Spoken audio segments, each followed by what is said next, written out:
go last night? Hotel. Oh, okay. Couldn't taste it. Oh, no flavour. Frozen. Oh, okay, yeah. Yeah. They got really nice.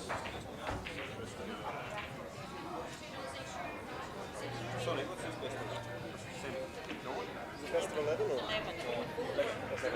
Grand finals 30, 11.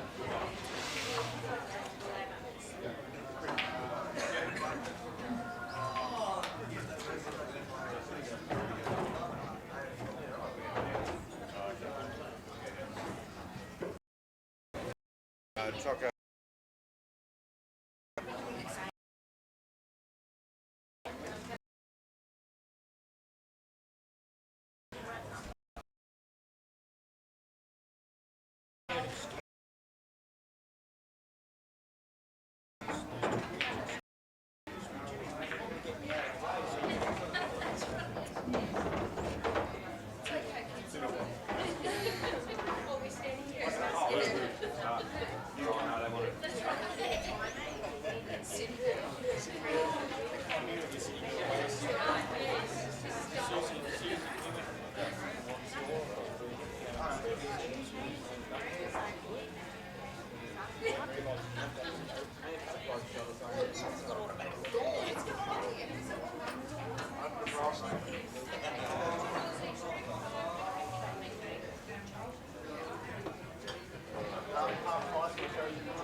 How many years has he been doing that?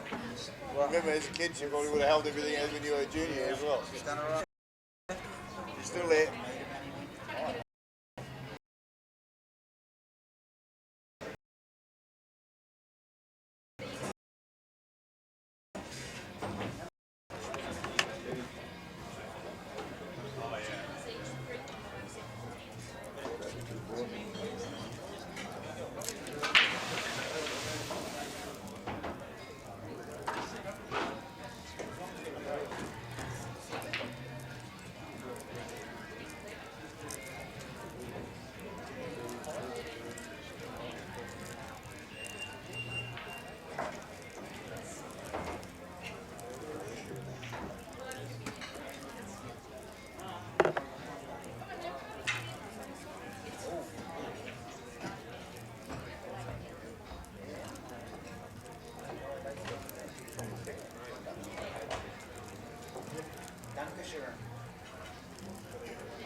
You're up to special comments? Calling special teams? Teams.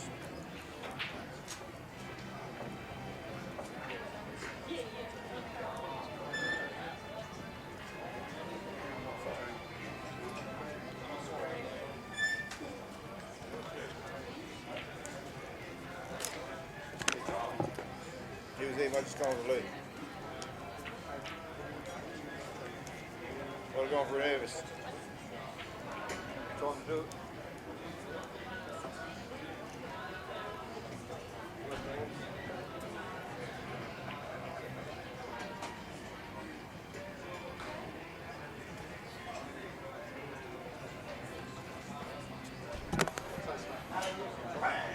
That's on it.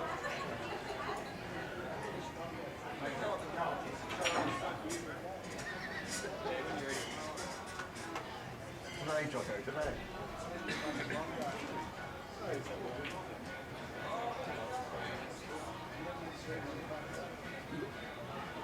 Hold the whole internet.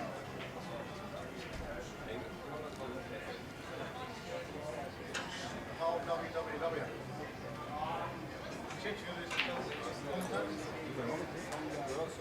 JBC by himself. What's going on?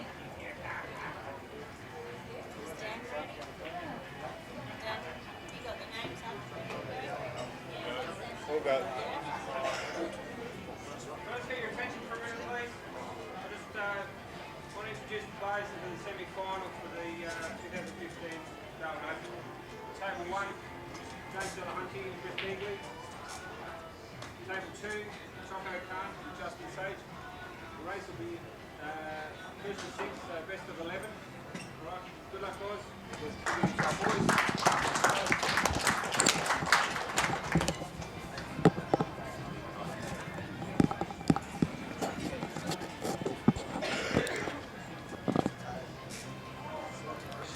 Well, we're looking forward to a couple of good semi-finals here.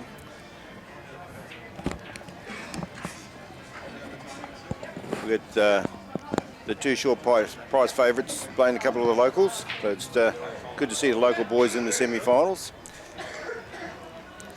They've both played well to get here, so hopefully they can continue their good form and make this a good contest. Choco about to break here against Justin. Come on, mate. Good open break. Dropped one of each there, so he's got a few options here. Gets the benefit of a choice here, so whatever he selects, they will become his set.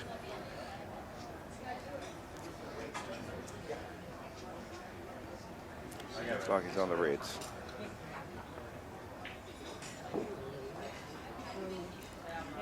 Got a bit of coverage there. Yeah, good conservative start. He had a few balls bottled up, so he decided, well, I'll just put one over the hole.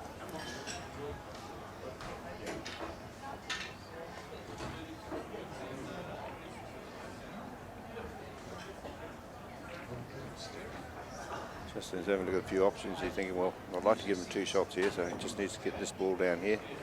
See if he can, might even be a little bit of room to break it out here. There is a breakout there, but he's floated past where he wanted to be. He's got one tied up in the corner here against the red, which he's having a look at now. The rest look pretty good. Yeah, it's sort of, it's like a double cannon he needs to play on that ball if he gets down here eventually. He's hit cushion red, cushion red.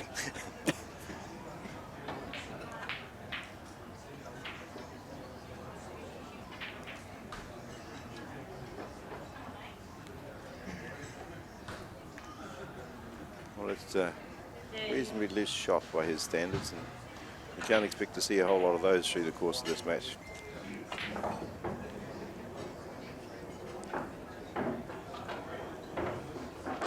Both Justin and James are unbackable favourites, but 8 ball's a funny game, and you're never without a chance as long as you've got a cue in your hand. Yeah, certainly Chris Beagley's been right into the deep end of this tournament a number of times. I think he's won it 2 or 3 times, so certainly not a person to underestimate in that semi-final. No, very capable player. Choco played some good pool yesterday to get through this far. So. Yeah, he came from behind in both of his matches. The last 2 matches he played yesterday, he had to fight all the way.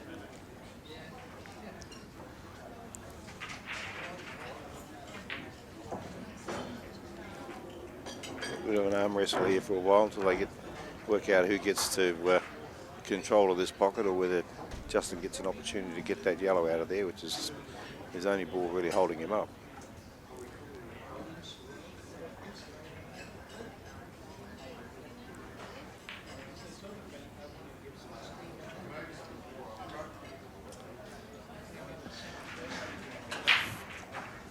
Dan, I don't know whether, but there's a little shot here. We just want to check to see whether Choco actually drove this red to the cushion or not.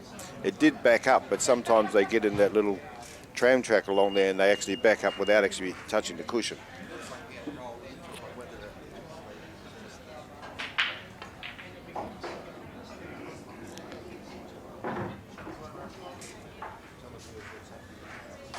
There he goes. Oh, is that? I don't think it actually makes contact. I think it actually leans back in the tram tracks. I don't think it actually hit the cushion. We'll have to have.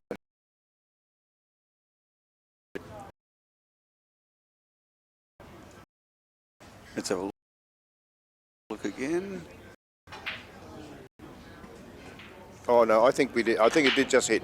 I did. I think that the only conclusion we can make, it did hit. Yes. What's this? It's touched there, I reckon. Yeah, I think it did actually hit.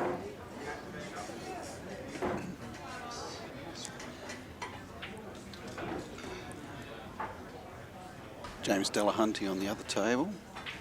Looks like he's got a chance for an out here.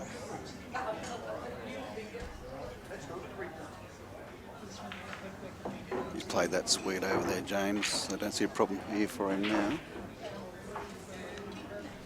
Now just make a little angle on his last ball so he can get out to the black.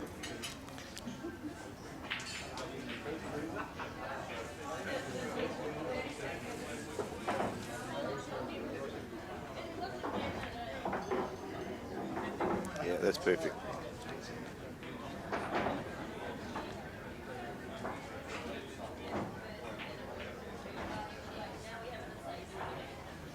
Justin's played a really clever safety there, I think.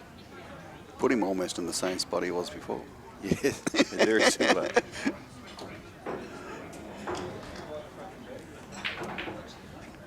James looks like he's going to pick up the first frame. And the other semi, the comfortable black in the centre over there. Yeah, all net.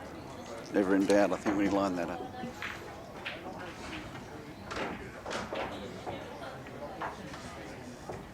He definitely made a decent shot that time. Yeah, they both hit that time, both the red and the white. He made sure.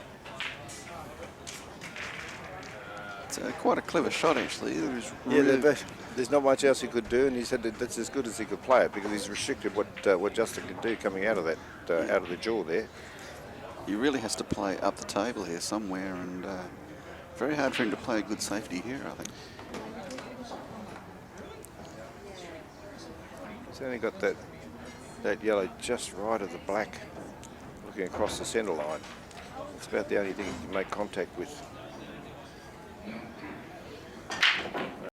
This one, yeah.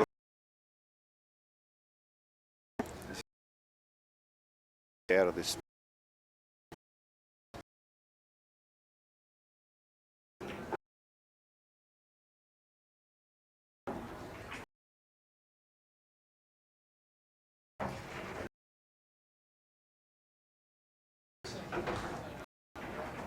Not a bad shot, actually. Played that pretty well, I think. so. He's created the same scenario would he have if he's only got one shot, but he's opened everything up, so he's got a chance to have a crack here.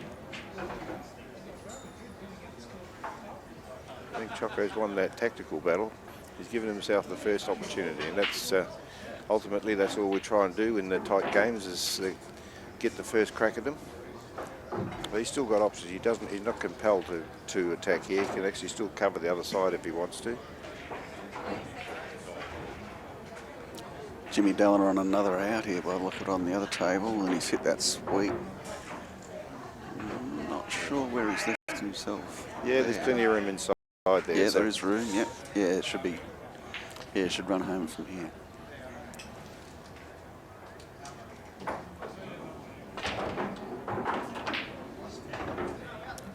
That's nice. He's got a quarter ball cut just to float out on the black here. And he couldn't have hit that any better, I think. Yeah. A little bit of running side just to open the angle up.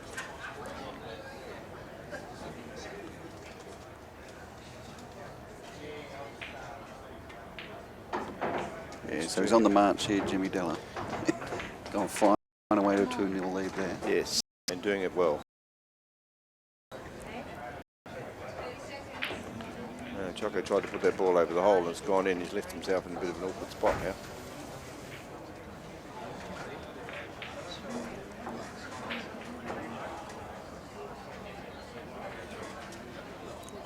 Could be a risk here of an in off the wing.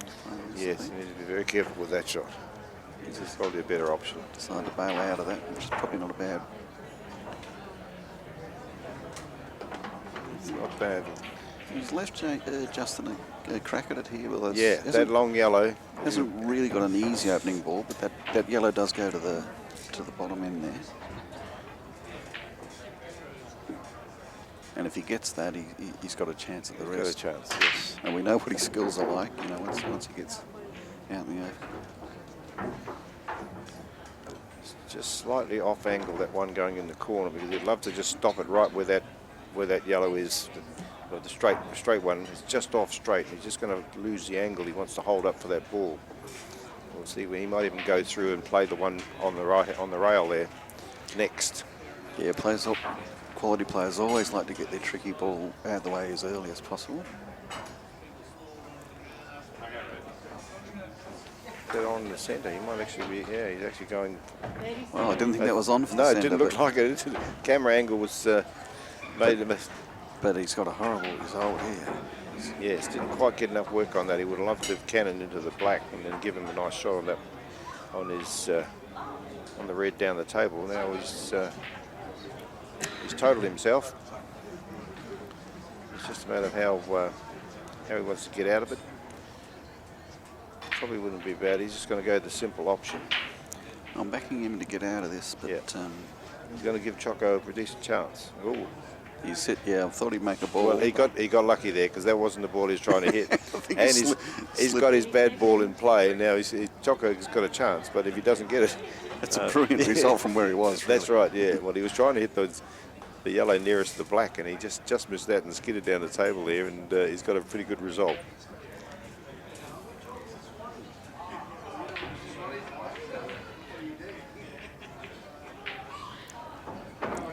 Choco's away. Chris Beagley played a very good shot on the other tables, covered a crucial pocket over there, I think. Going to make Jimmy Della work for this one.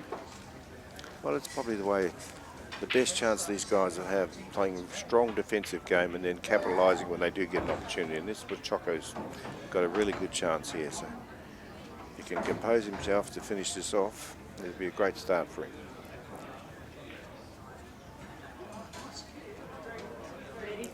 Just needs to screw back about 3 inches. He just needs a 9 angle so he can float up the table on that last red.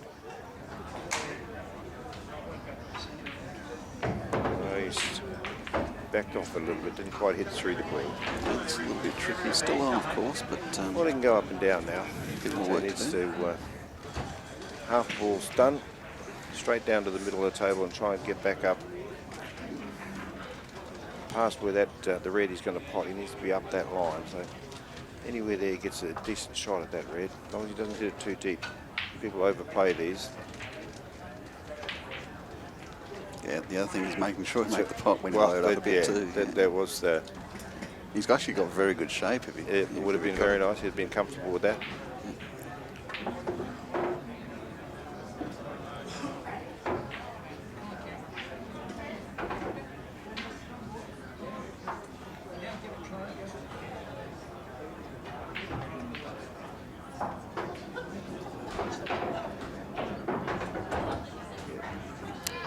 This is not ABC. There's still work to be done, and Justin's sort of just making sure he gets all the right angles. It's, you get out of shape, it makes it difficult to get up for that long one. So don't think the yellow goes past the black. He's probably going to have to get on the other side. I think. get outside or inside it. But yeah, he just needs to actually pop this one, get on this yellow just near it here with a nice angle to float up the table. He's going to go over and back, I think. Yeah. That's the way. It just needs to be, it's just off angle. Now he's got to play a good shot. He was hoping to get something a bit fuller than that to be able to work his way down the table. Now he's got to play 2 cushions minimum. Yeah, this needs a highly skillful shot here. Because he hasn't got the benefit of having all that back end of the table to get on that yellow, he's got to be short of the balk line, somewhere near the balk line on the right-hand side of the table.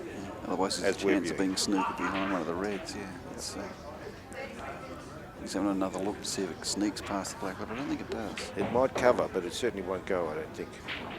I don't think he's thinking about covering. I think he's trying to find a way to finish this here. He's actually going to screw to the cushion. And Chris got to the black on the other table and played some Oh, great. that's That's just a magnificent That's shot. just absolutely perfect. That could hand place it. Couldn't hand place that any better. And he played it very well, but I can assure you that wasn't an easy shot.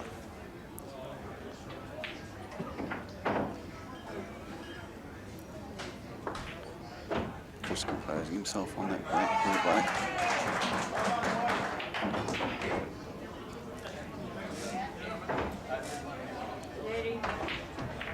It He's wasn't quite. gone a double on it. Yeah, it wasn't quite on. Wasn't I think, quite on. yeah, I think he just was shaded by that yellow. It's unfortunate because it would have been good to get for him to get back in it. And now I can assure you, James Della won't let him off here. This will be ABC for him. it's a real training drill, isn't it? They're Yeah. sort of just spread around the table. Just pot and hold the white ball.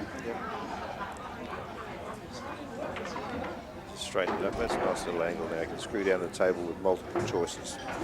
You would like to probably finish on the one of left of the screen, and then he just pots that, comes back, pots the right hand, left hand side, and then he's gone all the way back. Didn't matter. Yeah, that's fine.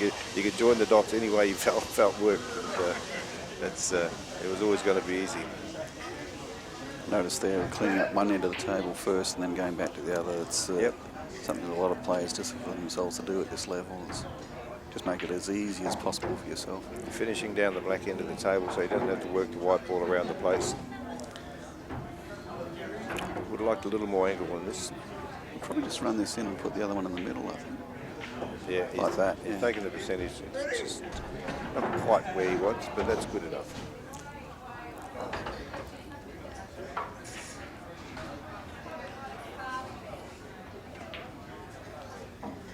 Yeah, hit that sweetly off It the looked rail. actually like more angle than that from the screen, but yeah, that's I guess it'd be chastising himself there because you realise you got to take those chances against players of this calibre. When you break, you must run your racks.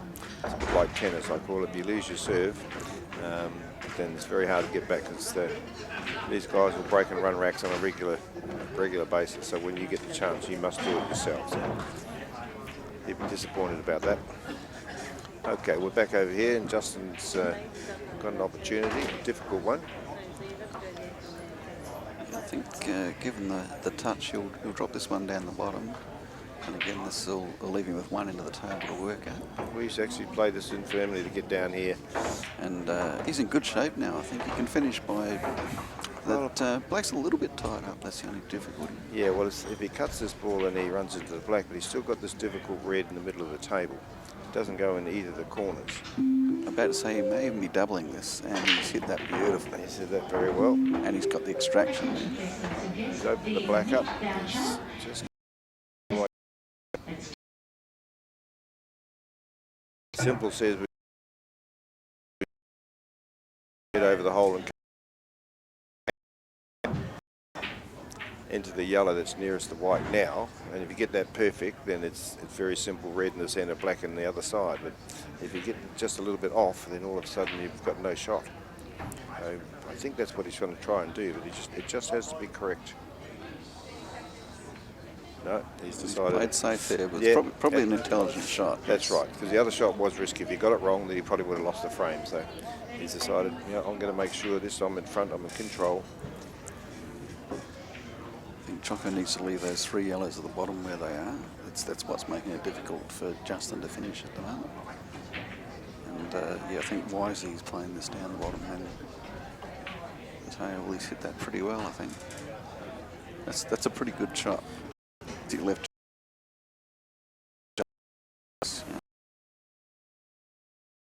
Intelligent ball. Yes. And he's promoted his worst ball. That's more important. So there's a real chance now that he could go out if Justin doesn't get something working here. I'm not sure if he can masse around this. Probably needs to. He can probably just see the corner of it. Oh no, he can probably see more than we think. Yeah, he's just floated that into a position where it does go now. So Choco needs to be very careful here now.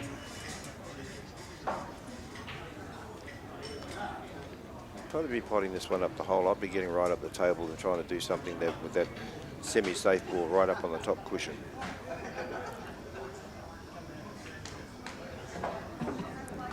Stop, not hitting through the ball.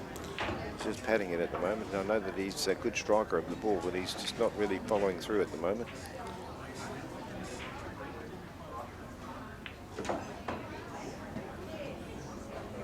I think he may be trying to set this next one. Yeah, well, I reckon over that's the what he hole. should have been trying to do from the very first shot, was get all the way up there, still keep his ball over the hole on the left-hand side, and if he could have promoted this one, both ends down that. Both pockets covered down the end there. Oh, that's very nice. He's dropped that. He dropped that one, but I tell you what, he's got this yellow up in the corner between the two reds is very, very difficult.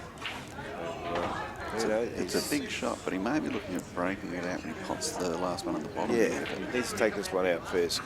but where it runs to, that's the big concern. I think. Yeah. No, that's the wrong angle. Oh, he might just make some. Might just be enough angle, but he's. I'm liking his approach. He realises that half chances I've got to go for them. That's a bit unlucky, but yeah.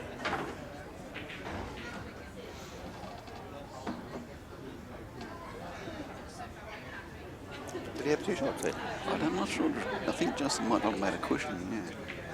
Oh, Yeah, didn't make a rail. Yeah. Oh, sorry, my fault. Sorry, I didn't even notice that. We didn't hear any calls, of course, with these headphones. Well, we're on. watching, but neither of us picked that, so. Sort of thought Yeah. maybe it was a foul, but yeah, of course we don't hear anything. So. Tucker tried to hang that one, I reckon. Yeah. Oh, yes, short I there. understand. Yeah.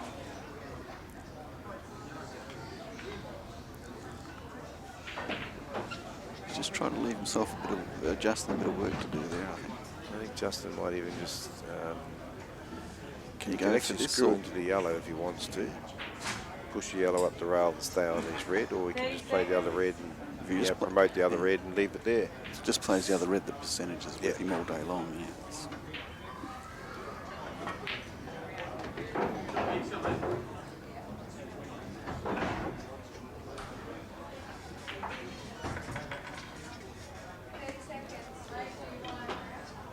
Pretty sure he'd like to play this one over the hole, but he's decided, no, I've got a bit of control here. I'm not going to release the grip on this frame. Yeah, that's a very intelligent shot. He's even got a snooker here, I think. I think he has to. That's a great shot. Choco's in a world of hurt here.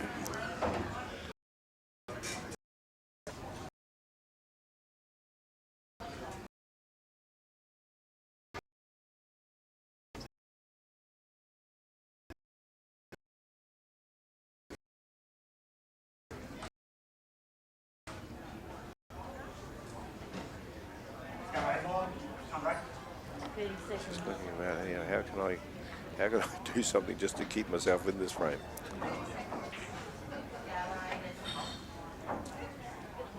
Sometimes what goes through your mind in situations like this too is, what's the Hail Mary shot of it? Is there one? I'm I don't sure think there is one here. No. No. I'm not sure, but that squeezes down inside that yellow.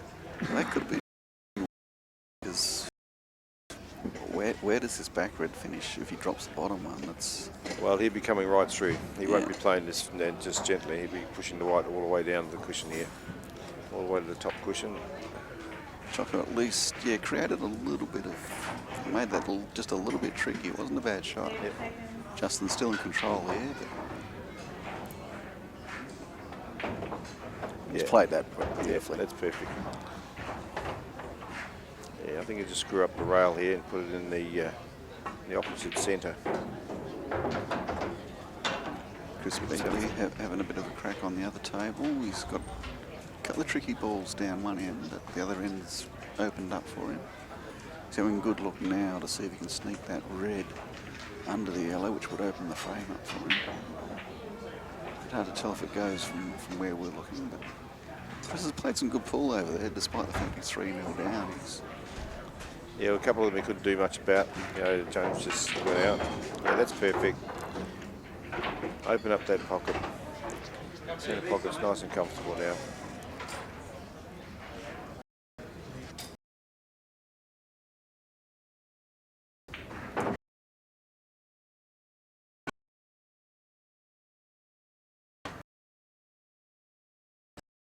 The 2 shots. Broken that out. He's probably a bit unlucky, didn't he? He's taken the black out of play. It was a good It's shot. cut off. Yeah, it's cut off his ball over the hole, which would have been his perfect link-up ball. Now he's actually going to play a good shot just to keep this alive, and the black's awkward. This is the money shot. If he makes this, he still has some chance to go out here. Absolutely. So play a big shot first. Oh, he got the second leg of the Secondly, the double there. He's probably, unfortunately, this one's gone. The other one's gone a bit semi-safe. It's not an easier link-up. No easy link now. Playing across here to the bottom, which is probably a good option. Yes. You've got to be careful. He's just going to hit the outside of that red. Oh no, he's got a good angle. He's played that That's very a well. lovely shot. That That's is a a very very good quality shot. shot from Chris. He's had some work to do in this frame, and he's done it extremely well. I Yes. think. Can he finish now is the question. Well, this is a bit finer than he would like. He's got to go up and down the table. He can't just hold it. It's still run back for a fairly nice angle for this last red if he gets it. He's hit that pretty well, I think. Yeah, well, He's going to need. this is a tough shot. That's why I was thinking he probably would have been better to get through that and try and get up and down. But he's never going to be able to leave himself a good angle on that one. Similar Or just stroke position it. to where Justin was in that other frame. We played that magnificent shot. And he's played that. Look out, look out. Oh, That's unlucky. Because he would have been on a double He there. would have got himself a double, yeah. But once again, it's just shell and piece for. We might stay on Jimmy this one for a little while, Dan, because the game's sort of going very quickly over there. And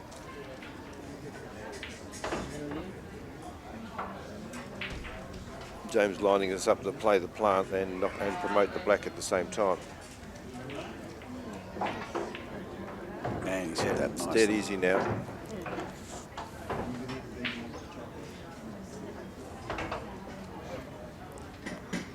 Just roll out here. One comfortable shot could make everything's, one smart shot like that, and all of a sudden you could miss this blindfolded. Well, I could probably, but very few others. Man, he's come out nicely for it. Yep.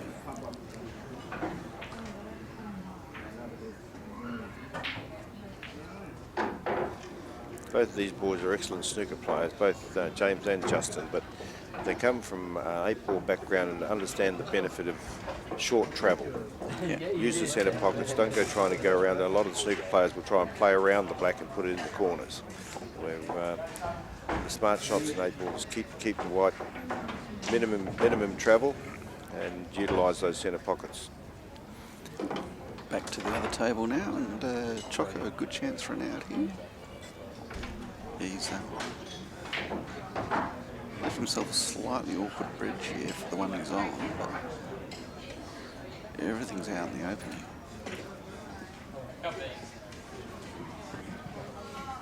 I think because of that bridge he may be looking at a double here. Yep, and it's not a bad option. Yes. Oh, hang on. Oh. Oh. Well, we've got dry break on the other table, I think.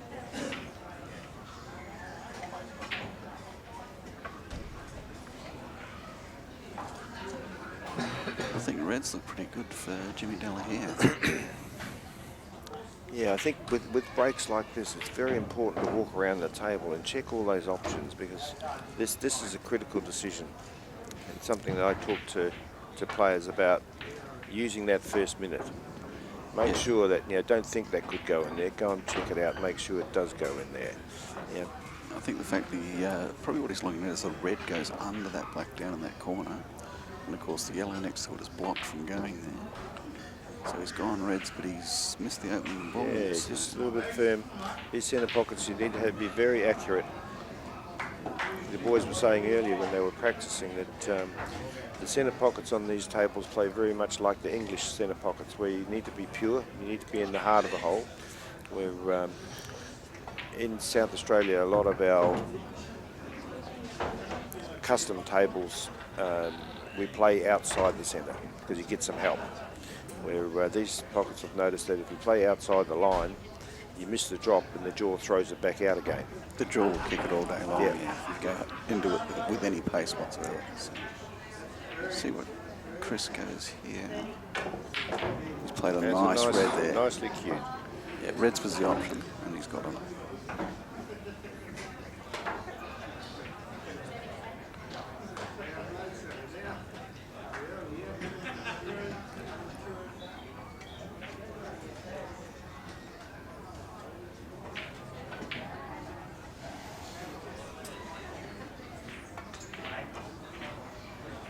Justin looks like running out on the other table. Chris has made a Made a good shot. really Get nice. out That's of a the way. really nice red. In fact, he's left himself an out here. It's not easy, but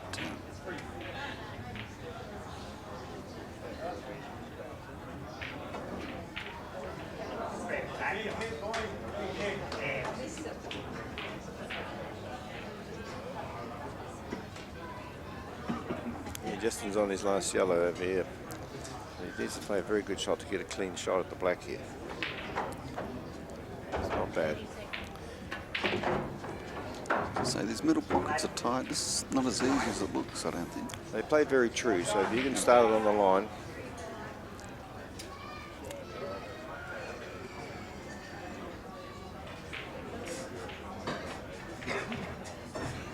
Yeah, that was a trickier little shot than it looked. You know, even a quality player like Justin, it's not easy to slot those in these pockets.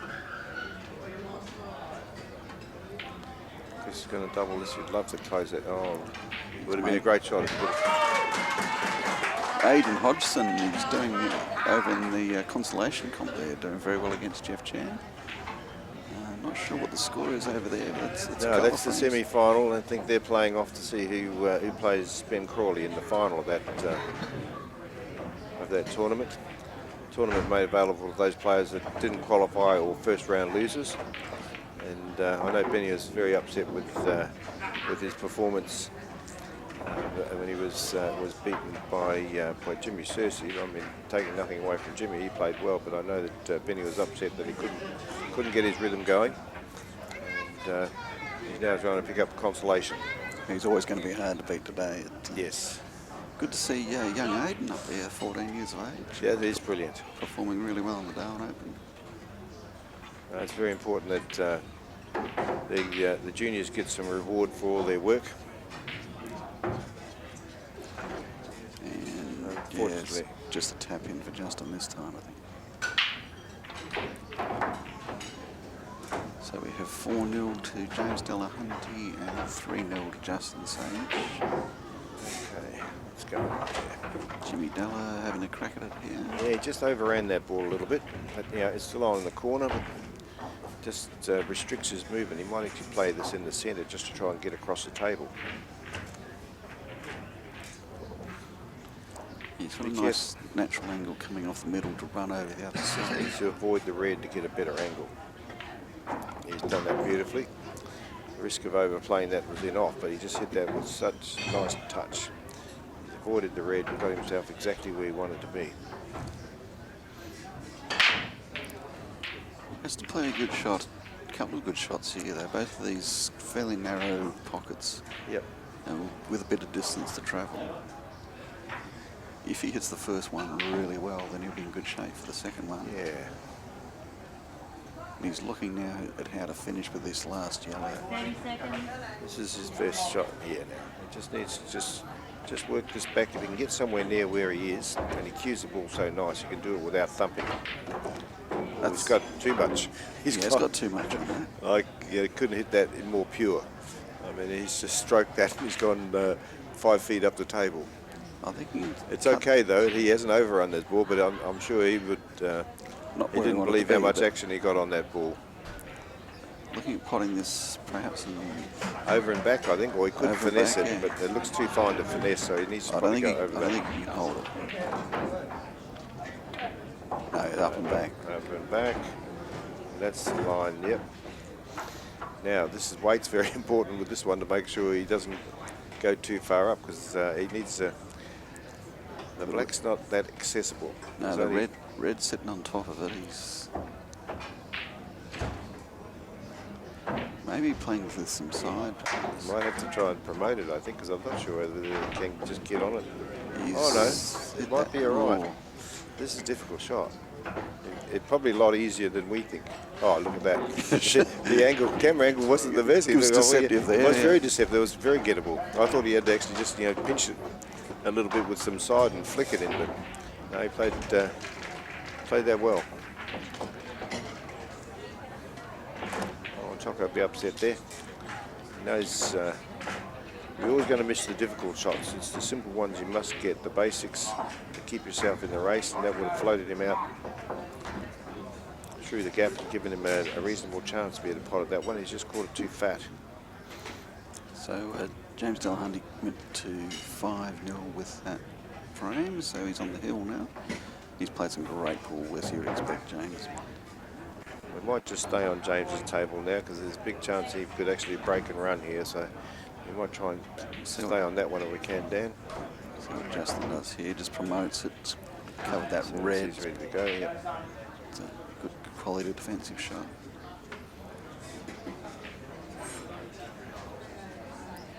Yeah, Jimmy's one of the best breakers I've ever seen. And, not just in this game, on the 9-footers I've seen him shovel 4 or 5 balls off for breaks. Phenomenal breaks he can get. So definitely a chance to open it up for himself. That's a great shot by Choco. Choco's played a brilliant shot. He's played a brilliant shot there. The treble, control the hole. He's right in this frame. He's actually controlling this frame. So Justin's going to have to work hard here. Yeah, you can't hit a ball any better than that. That really was a quality shot. So James, and he's got plenty of work on that, but he's shelled the wide. He's gone enough. So Beggs gets the first chance here.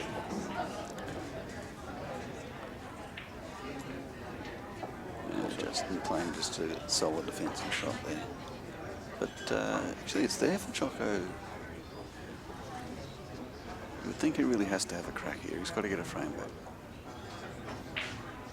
Not easy, but it's there for him. Chris Beagley on the other table. Got plenty of options, of course. Just going to stop the run here, get himself in this match. He's going to take a red here. He's risking it. The risk of being blown away by James over here. He hasn't played that badly. It's just James has played very, very well. Yeah. Chris has played some very good pool here, actually. And, just the thing at this level, it's just that one mistake. But, that's a wild one. That is a wild one, and this is probably going to be over here, I would think. This is very gettable by James, and he'll be taking his time. He wants to close it out. Just make sure he's, where do I start? Which ball do I finish on? What's the last ball that makes the black easy? James Delahunty in last year's Darwin Open final, playing against Mick Hill, the world's #1. Yep. And really gave him a run for his money. I think it was 4-all at one stage. It gives you an idea of the level that James is capable of playing. World champion.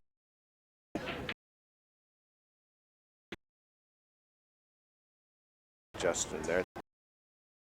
Pointy end of Australian pool. So, it's good to see that they can press the world's best. Just, as I say, having a good look around here, he wants to finish it now. But, it's amazing in this game how a guy can look gone, and if you give him the opportunity, he can come back again. So, to overrun that one. James knows that he wants to finish this here and just not give Chris a chance of it again.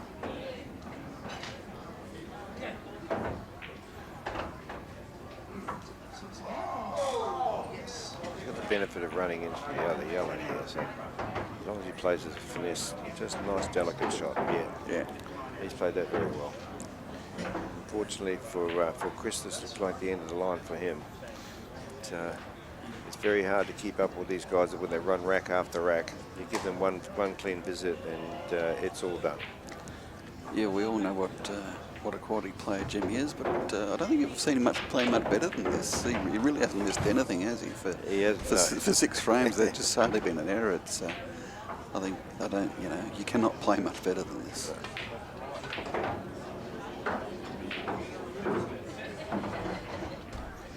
Screw back to where he is now. Be very happy with that. Just tap this in. Or we could go a little bit further to make it even easier. No, that's perfect. Well played, James, and that's unfortunate for Chris, but he's done well to make the semi of this event. Yeah, that was just a really, that was a fine match for James. Very clinical performance by James. There's Choco. Well done. Well done. Sorry, Choco, we missed you out while we were seeing the conclusion of the other match, but well done to Choco. As I say, watching the finish to the match on the other one, but Choco doing well to come back there. And, well, 3-1, you're 2 frames off the pace. Plenty of players have come back from there. It's just got to keep going here. As I say, down against Jimmy Searcy yesterday and came back to win that. So yeah, down against Carly and came back to win that one. So yeah, a couple of tough matches he had yesterday and fought hard to stay in them. Got a little bit of luck along the way. Unfortunately for Jimmy yesterday in the closing frame, he potted the black and just nicked the yellow in at the same time, which was, as Choco said, it's the worst way to win and the worst way to lose. So, That's true. I'd choose it as a way to win over a yeah, way to yeah, lose. I prefer the former, but certainly I know exactly how that feels. I've had it happen both sides in my case, and I know the feeling. It's very hard to be elated on someone else's error. So it's, Choco's got a fantastic split there. he's got a very nice one. And, One ball. have a look. I think the yellows seem to be the more accessible at this stage. Just a matter. yeah, he's on either suit. I think the yellows are a little bit better, but getting the opening ball's a little bit tricky. He's not going too- for it. A yeah. little bit slice here. If he can screw up the table and promote this one up here, that'd be great. He's played that well. That wasn't too Actually, easy. it was a lot finer than it looked. He's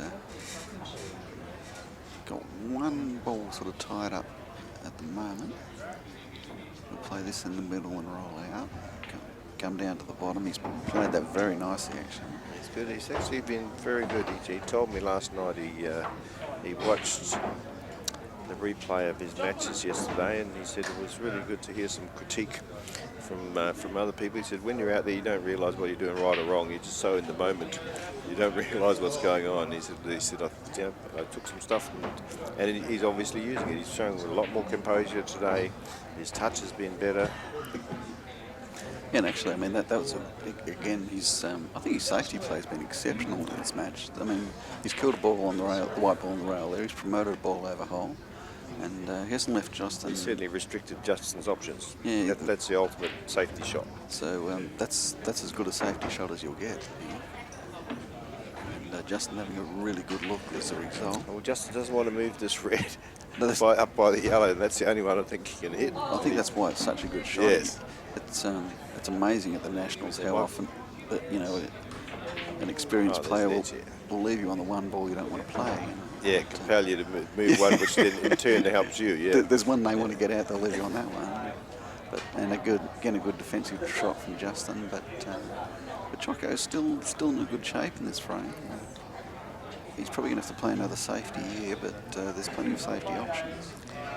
Yeah, it's just that in order for him to promote his balls, he's got to open up Justin's as well. So that's the danger for both of them. Neither of them want to open this cluster here because it just clears the path for the other two to finish the frame.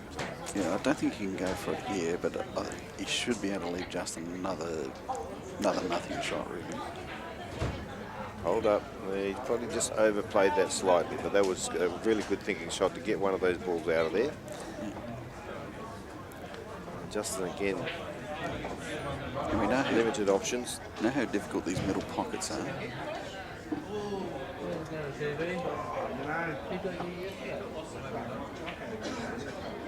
But I'm very impressed with the way Choco's played this match.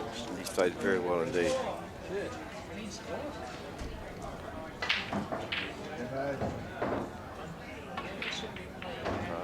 He's gone a big shot. Oh, there. he's got a result. Oh my God. Put the hand up there. He did apologise, but that's a monster result. Because not only did he pop one when he was trying to just play a defensive shot, he's opened everything up to close the frame. Yeah, that's a phenomenal result. Yeah. Where's your lotto ticket when you need one? I reckon in the old days we used to call that a Della shot because Nick Della was the luckiest bloke we ever knew, and he'd play a safety shot, and this is the sort of result he would get. And he won't mind me saying that because I teased him long enough about it. He's probably out there listening, apparently. Yeah. That bastard JV giving me a serve. Big hello to Mick Della. What a great player and a great guy. Oh, sensational player. Won this event a couple of years ago and played some sensational pool. Been a great servant to South Australia and Australia. Great ambassador. Makes friends everywhere he goes. Everyone always speaks highly of Della. With just cause. He's left himself a bit straight on this ball. He's just working out, do I pull all the way out? Can I cheat the pocket and get up the table, or do I screw straight back? I think you probably screw straight back. You'll get enough on this work on this to come back. It probably can, but Bounce off the rail. Yeah. Well, it looks straight enough where you can actually punch it straight out, in and out. But the yellow's just going to make it a little in the wrong way. He's thinking, well, maybe I'll stay in the centre. No, Yeah, that's a shot I was looking at. That's yeah. the line. Ooh, yeah.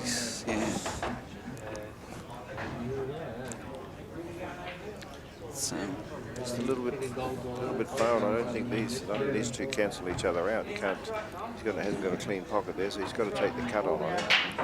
it's one of those outs that started looking straightforward, but because one shot was slightly out, it's made it all tricky. Yeah. Exactly right. You know, because he got so straight on that ball, it limited his options to make position on this one down the end here, and now he's playing a 90-degree cut. He's going to play a big shot here, although we have seen him play a couple already, so Yeah. I wouldn't put it past him. He does like this, put a little bit of check side on it. I've seen him play this shot a few times. He checks it up and punches through it. So the white's not whizzing around the table, which a lot of people that play the plain ball one, you got the white flying loose all around the table. I think the ball is on for the bottom here, so he's probably going that way. Oh, well. Why- yeah, why would you take that risk when That you was do always that? a better option. I didn't realise that was on. I don't think he sort of was certain it was on. I think he decided, well, you know, if I can just squeeze this through, then the rest of the out's good, because the 90-degree cut doesn't look too flash. I think he's left himself a perfect line just to roll It forwards does off look this. like he's got the angle to float down to that red. Might have been a bit fuller than he wanted, but he knows that's good enough. Two cushions, black in the corner.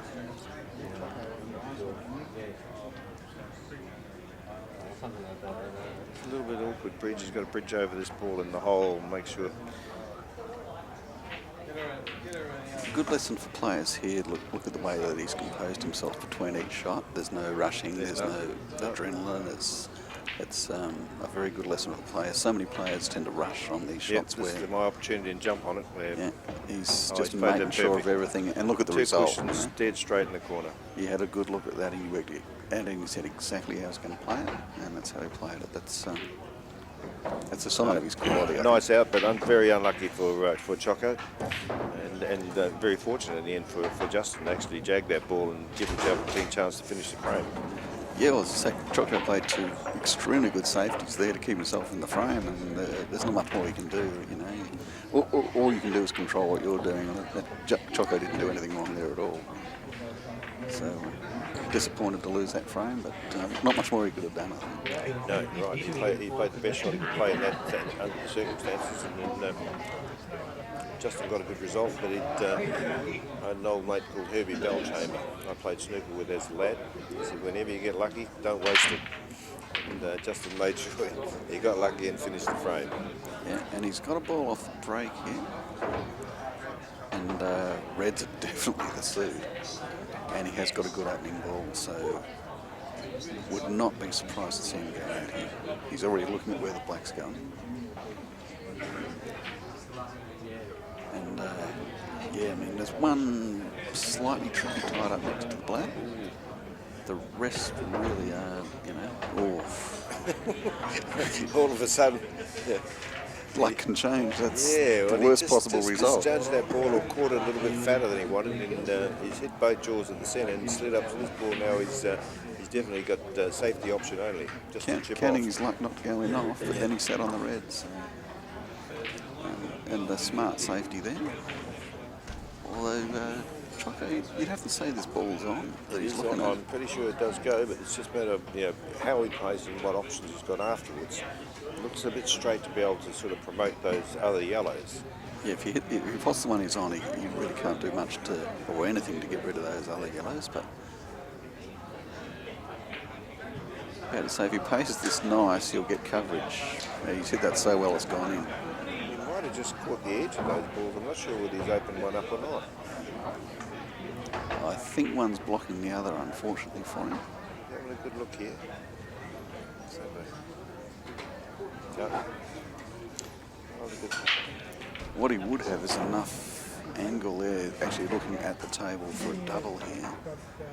It's a big shot to take on, but if you're going to beat guys like Justin Sage, you've got to take on these sometimes. That's correct. And now I don't think there's that many choices.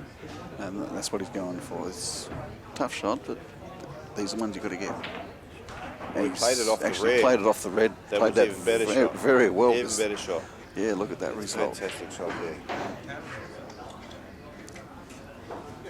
Yeah, as I say, I think Choco, when he has a look at this video, he will take a lot away from it. Well, as he should. He's, Because he's saying, he did tell me earlier, he's not playing a lot these days, and we talked about the semi, and he goes, well, I've got nothing to lose, I'm just going to go out there and give it the best I've got, and I can assure you he's doing that right now. We started playing Monday Night League this season, but after a long layoff. He did say it's been long. So certainly was a little bit rusty the first few weeks, but steadily been getting better. I know about the Monday Night League, because we came down on Monday just to have a warm-up. Benny's brought me down here, and he signed me up, and all of a sudden I'm playing for the Tracy Village team. And I like the way you welcome yourself to the league with Master Break. Yeah, Actually, was it? Hello, fellas, here I am. Get this India. There was a cameo, I can assure you. Actually, I was about to leave at that stage, and when you got the break, I thought, hang on a minute, this fella could go here. And Sonia said, I thought you'd go. And I said, I'm just going to hang around for 3 minutes while this fella gets a master break. And it was worth a 3-minute wait, because, yeah, sure enough, it was all done and dusted. But impressive start with the Aces. We'll have to see if we can whack you on a plane at finals time. I'm more than happy. I'll be more than happy to come back. Chocolate down here. He's actually been a bit unlucky. He cut that in and come back into the pack, and all he's done is probably help promote Justin's Reds. He hasn't got a lot of joy from his balls. No, it's true. He sort of got two next to each other, one of which goes in the middle, and the other which may go in the bottom. But what makes it tricky is they're so close together. Yeah, two reds next to him and the black, so... Well, if you get high on this one, where he's lining up now, he can actually break the other one out at the same time. So he's had a good look. This is what I like. Choco's been very good. I mean, he got caught rushing the other day, and a few times he just got down and said, look, this is it, I'm going to do this. And now he's showed a lot of composure. He's had a look, what's the best thing I can do here? The other thing is, with him. It's exactly the same scenario for his opponent, of course, when he comes to the tables. So neither player really has an easy out here.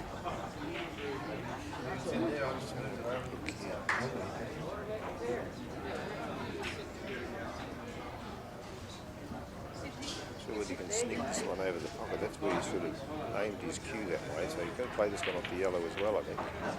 Yep. Sorry, unfortunately, he's played a foul there. Yeah. And it's released the pressure valve on Justin. Yes, Justin's thinking, well, you know, I've got an awkward out here, but now I've got 2 shots, so he'd be very disappointed if he doesn't close this one. Should make mention while we're here of all the hard work that's been done to organise this event. The host Tracy Village Sports and Social Club obviously putting on the event and giving a lot of support. They put in the majority of the prize money as well, so which is fantastic. Of course, all the committee, Sonia Ferguson, Christina Cemento, Daniel Bale, lots of work. 2 extra tables had to be brought in.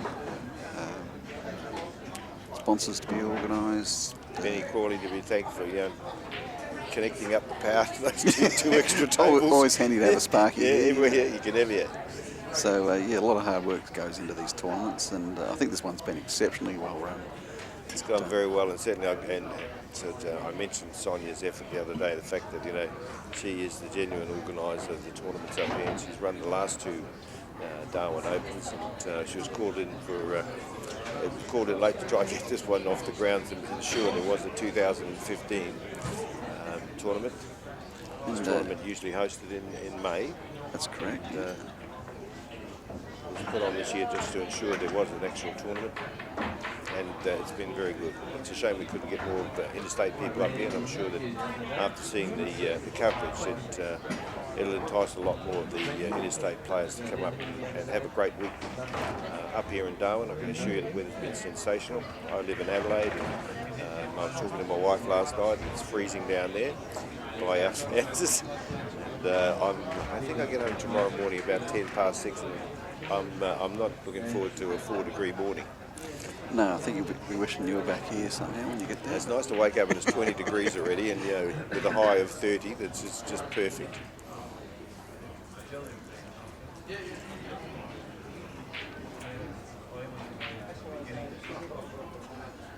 Yeah, I remember Billy Connolly saying he couldn't understand how we had depression in Australia. He reckons how can we be depressed in places where the sun shines all the time? Yeah. Coming from Scotland, he Yeah. probably hasn't seen a lot of sun over there. But, we digress a bit here. Yeah, we're just waiting for this to unfold. That's not a bad shot there, Choco's played. He hasn't allowed Justin an easy pot. He's given him 2 shots, but Just a little bit patient here.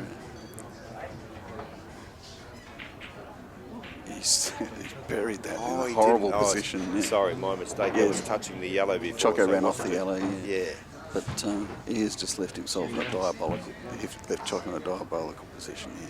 We were talking before about forcing a player to play a ball he doesn't want to play. And it's one of the best examples on the planet, I think.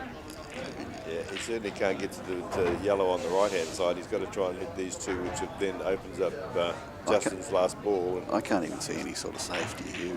I don't think... He's just got to hope something goes in. It's just about time for the Hail Mary, I think. Yeah, he had a look at where this yellow is kicking to. And, that's unfortunate. When you... I don't think he had any choice. He had to have a big crack. That's right. But when you do that, of course, then Unfortunately, bad things happen. bad things can happen, and it did. But it really was a good shot from Justin. He just... It was a real get this India shot, wasn't it? Yeah. It seemed being Black different a little here, bit there, Choco. So it's just a matter whether Justin tries to promote the black now, which he did so, and in doing so, he's missed the first shot. But it's still pretty accessible. He's working his way down the other end of the table. He can leave one of these to finish on the black if he wants to. Yeah, I'm still backing Justin to get out. Oh, with definitely. One. 2 would have been nice as a backup, but 1 will do it. Yeah, once he opened the black up, then 1 was always going to be comfortable. Which side do you want to go down? From the left-hand side or right-hand, Justin? He's saying, which ball do I want to leave last? Which ball makes it easier for me to get up the table? I think he's coming down, get those last 2 from this one, Yeah. and he'll just finish with this bottom corner, leave him plenty of options on the black. I think he's hit that sweet again. That's very nice. But, nice float in now with 1. if Justin does get up in this semi, what a grand final we've got. You know, 2 guys who just played, exceptional pool this weekend. As I say, I don't think quality player as Jimmy is, I don't think I've seen Jimmy Dale play better pool than he played in that semi. And, it was very clinical. Pretty hard to fault Justin as well. So. 2 great players, both and the height of their powers. Yeah. So that's what we love to see. Top players playing well, and it'll be a classic final.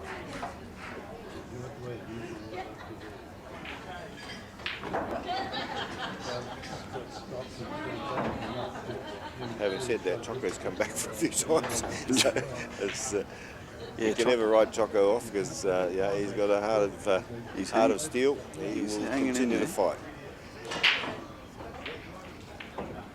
But, again, he couldn't play that any better. His touch has been brilliant this weekend.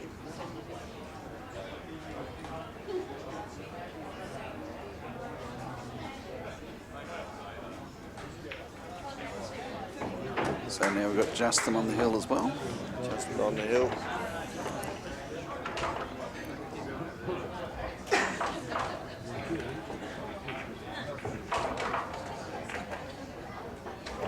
And just quickly, while they're between the frames, Jeff Chan obviously got up in that semi-final over young Aiden, although Aiden played very well. Definitely took a couple of frames off him. But matched up against Bren Crawley now, so it'll be a tough one for Jeff. But Jeff, of course, a member of the Chan family, so there'll be lots of snookering and tight going on. It's in the blood, I think. I remember playing Clem years ago, and that was very much his style of pool. Yeah.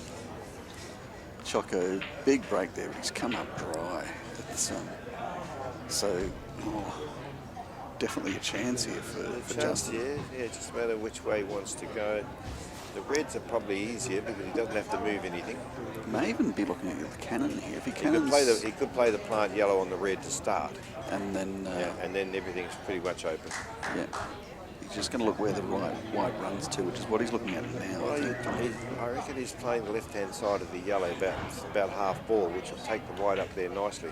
Yeah, this is the exact shot we were looking at, and once Yeah, again that's he's perfect. played it perfectly. Yeah. But, he's really in the zone now. Well, both of these guys know that when you get to the hill, you must close it out. Yeah, It's amazing how matches can turn. You let one frame go and the other guy gets a bit of inspiration, fires up, and then all of a sudden it's hill, and the pressure's really on.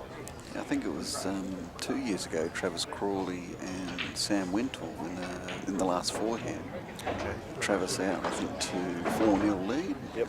And Sam Wintle, the Irishman, I think it lashed 5 in a row, 4 or 5 in a row Wow. to take it out. So players can get up off the canvas, there's no doubt about that. But you'd have your smart money on Justin to finish from here. Yeah, well, he's going to run into the yellow here, so it should actually hold him up. And then, as we talked about before, he's working one end of the table first, then the other. Yep. Gets these two, gets down the other end, is then pattern to finish on the blacks. Just worried about this cannon, but he should be able to hit it pretty full. Yeah, look, that's perfect. It's exactly how he wanted the contact to happen. Now he's a bit of check side, come up the table. How high do you want to come? That's where he wants to be, but at this angle he actually has to load it up with a lot more check side than just the basics. So he can play the shot. I watched him. He seems to be very adept at this particular shot. Yeah, once again, he's played that. He's checked that up beautifully. He's played like that that is hand sensational. placed. That's a beautiful shot. You can play, a bit of natural ball here, I think, now. Well, I Run think he might off even the screw to the cushion. cushion. I don't know how he's... Yeah, I think he's running. Pretty much natural ball, I reckon, got him round there. Maybe a little bit aside, but Yep. use the two Trying to work cushions. out how do I get these two linked up so it's hard to, you'd love to get straight on this ball in the middle, but it's very hard from this angle. You don't want a tricky one for the finish, do you? Well, you want a nice, clean one for the that finish. black goes both ways, so it really doesn't matter. He's As long got as some we options, but if he can get a half ball, get up near the half ball cut in the centre, then he can screw off it and put the black in the right hand pocket. See how it goes from here. This is not an easy link up.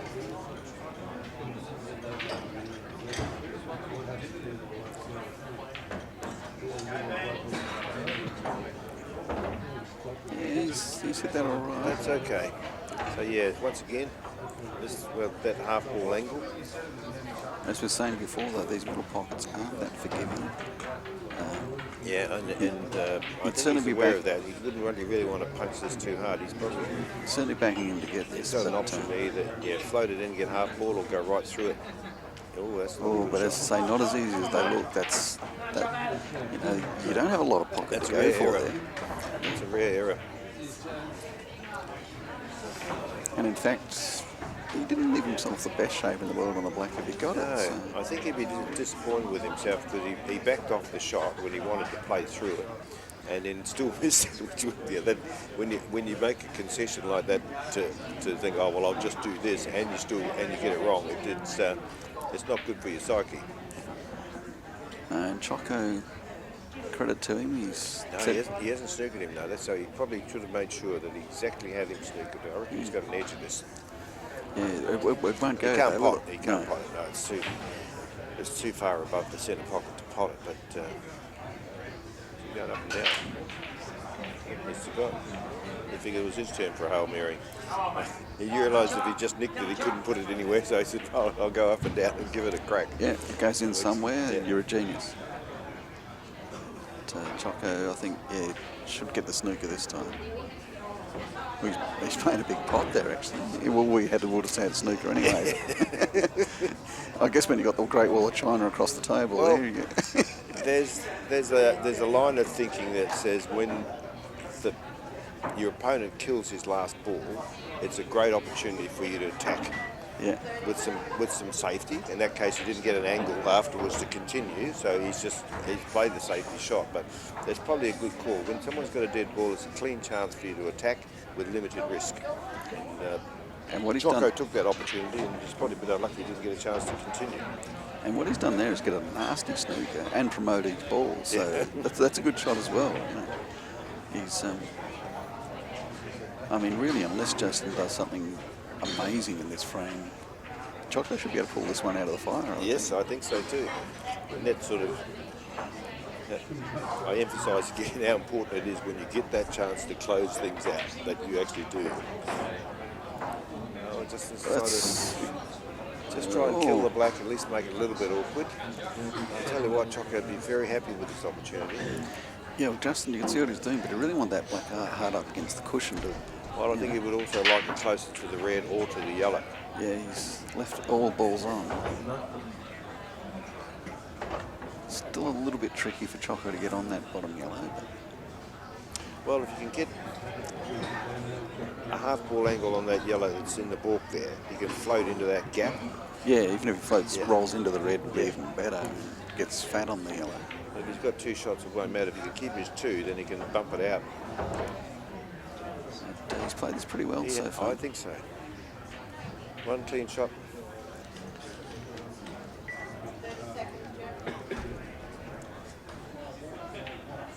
Well done, Choco. He's hitting the ball very nicely. See, those jaws they've mean. That looked like it should go, but That's not a bad ball to have there if you look at it though. You know, it's, not at all. That's really cutting But down he the should be options. still having a look now. He's walked around and have a look. How do I get? He's got a pretty good angle to float through on that and get on his difficult one and play the plant with the ball over the hole. And then he's still closing.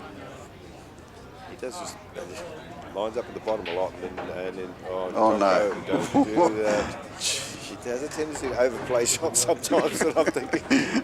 Even Justin's having a little bit of a giggle on the wipe of the forehead there. I think he's that looked in for all money. I'm not sure how that stayed up, but it did. And it's probably the wrong shot because he had an angle to go to try and get to the left-hand cushion there and get a shot at his bad ball. Even if it's a drop kick, would have been good enough. Because it's always the ball that's going to restrict him from finishing the frame. Now he's got. He can actually pop this ball and promote the bad one and still snooker Justin. The fact he's got that ball out of the pocket still got him in the driver's seat here. Oh, he's gone. Oh no, he got cute.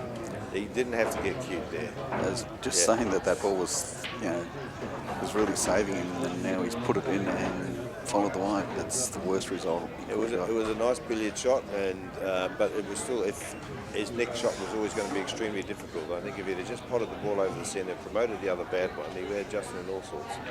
I think when he looks at the replay, you'll see lots of good pull today, but I don't think he'll enjoy that bit. That'll be one he wish he had again. Mind you, we've all had those moments while we're sitting here, isn't it? I've had several.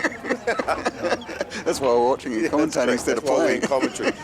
Well done, Justin. Well done, frames. Choco. Well played. Well played, guys. Round of applause from everyone here because Choco did. He fought hard. So final now between Justin Sage and James Delahunt. Yeah, we'll probably have a 15-minute break just to give Justin a chance to sort of compose himself for the next match. So should be a great final. I'll leave you at the stage, and I'll be back to assist with the final. Thanks, John.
Kissing the guys in now, he's going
Jumping behind you.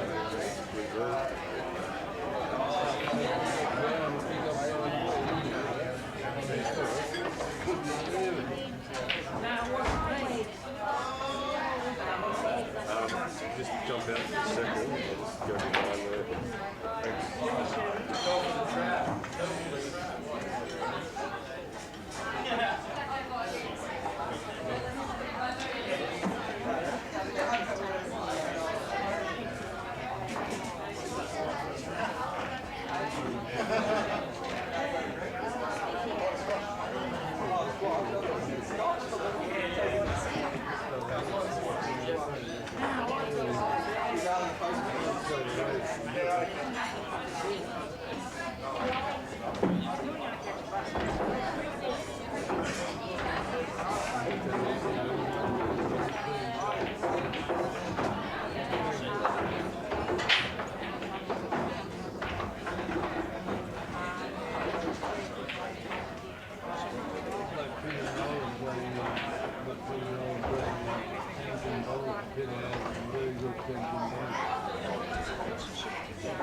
Not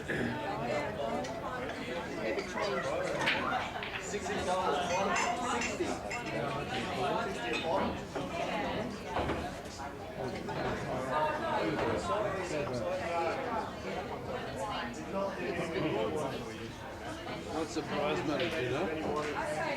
No, I don't actually.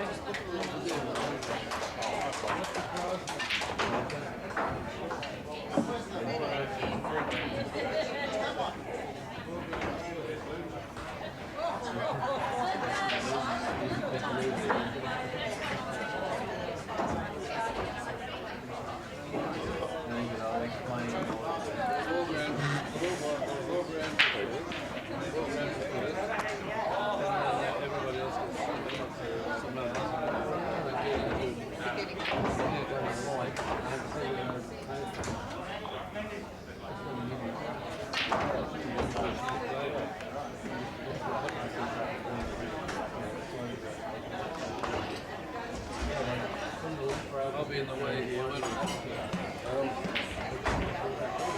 Yeah, I can't reach over the... If you're sitting down, you're fine. Yeah. No, that'll be alright. No, that's fine.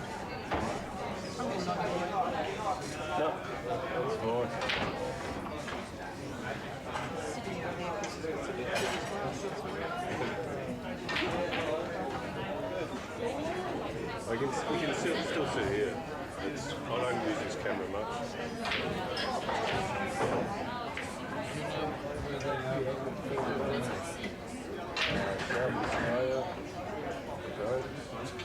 Just originally WA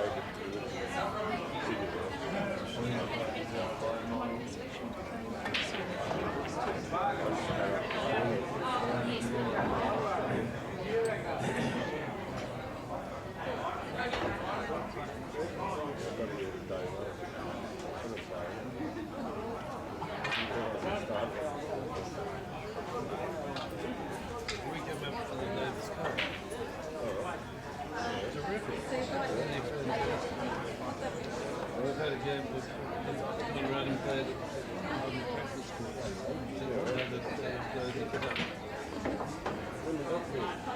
Huh?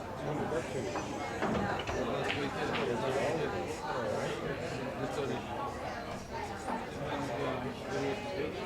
We're at Sunday. It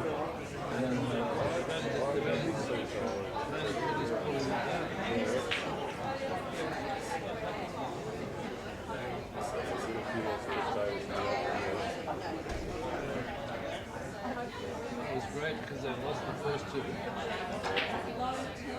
then it went to the next round, went to the Alphas, and then they were still alive. And the last eight became you.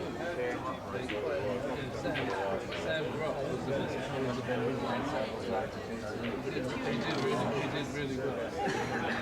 Hewitt came in and finished it off.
No, Glenn's just gone to the bit. No, we're right there still.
Alright everyone, listen up please. I'd like to thank everyone for turning up. We're going to give two awards out or results out. I'd like to do Best Junior first. Aiden, would you like to come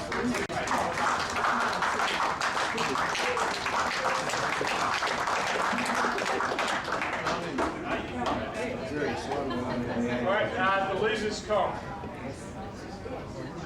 There, well, Best loser. he's getting cleaned up off the table. Jeff Chan. Well done, mate.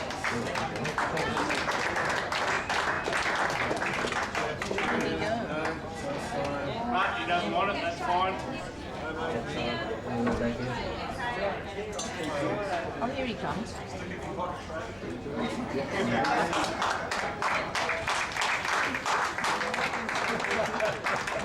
I'm happy with it.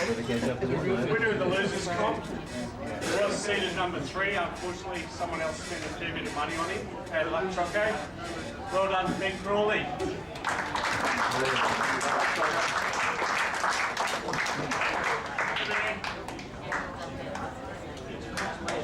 Alright, now we're going to get underway for the grand final. It's James versus Dustin. Just 13. Best of luck, guys.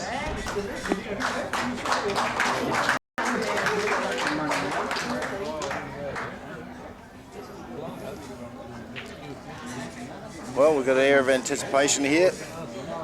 The number 1, number 2 seeds are in the final, as it should be.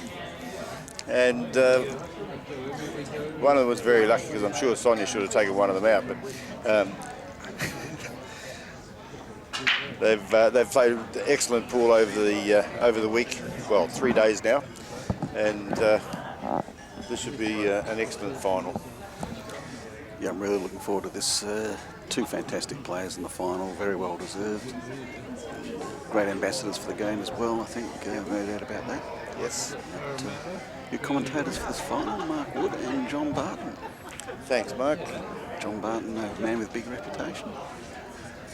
Once described by Charlie Orme as the most tactical player on the planet. So I think you're well equipped to commentate there. Yeah, well, yeah. I don't think there's going to be a hell of a lot of tactical play here, but should there be any, I'll have an idea what they're doing. Yeah, I think the occasional break and run might be the order of the day. Well, both of them are excellent potting machines, but as I would have mentioned the other day, both of these players are also very, very astute safety players. If the occasion arises, then they can tough it out with the best of them. Of course, these tables, not the easiest tables to run on. You've really got to be precise with your potting. So. Particularly, yeah, anything down the rails into the corner pockets, you really need to be so accurate. It's, as I mentioned the other day, that the rubbers in the corner pockets don't seem to be undercut. So if you catch the outside jaw, it seems to throw it across the pocket rather than into the drop where it will go in. But yeah, they are excellent tables. They've been played very, very well. They seem to be extremely, both the semi-final tables seem to be very true. And I had a hit on both of these tables over the weekend, and they both seem to play very nicely. So I don't think roll-offs are going to be a problem here. It's just a matter of accuracy, and both of these gentlemen are superb. Yeah, saw very little miss from them in the semis, that's for sure.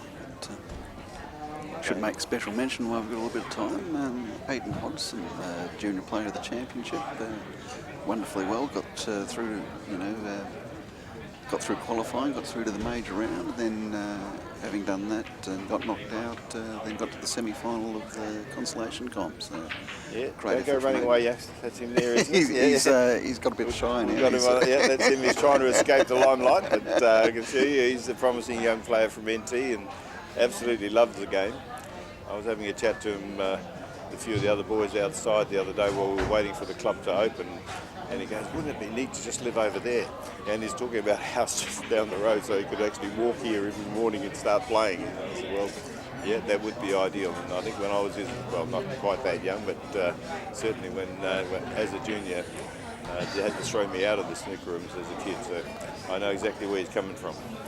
And of course, Ben Crawley, taking out the losers, the consolation comp. Yes, quality player, and as you say, in a tight match against Jimmy, which he lost, and put him over the other side, but yes, always going to be tough to beat from there. He was always going to be hard to beat in the repechage, I think we'd call it. Yeah, good name for it. And I'm not sure, how much did he pick up for that particular tournament? Well, I believe it was $500, I'm not totally sure. He'd be very happy with that. It's a few drinks at the bar. I'll make sure he buys a bit of drink tonight. So. Yeah, still around at dinner time, I reckon he can stretch to dinner. So, yeah, we're having a chat earlier about what to do post-final, and probably go out and have a bite in town. Relaxing, James and I are on the same flight tomorrow morning, 2:30 tomorrow morning. I'm not sure about Justin's flight. Isn't it a wonderful time to fly out? Well, yeah, there's a reason why they're better value than any of the other flights. Yeah, cheap but nasty. Yeah. And, so I think Justin winning the toss there and breaking by the look of it. And just how important is it, in these matches with this sort of quality opposition, a break and run here to start, that's the sort of calibre we're looking at, isn't it? Trying to get that edge. Winning your toss not to be sneezed at, because if it comes to the wire, you want to be the guy that's breaking in the final frame.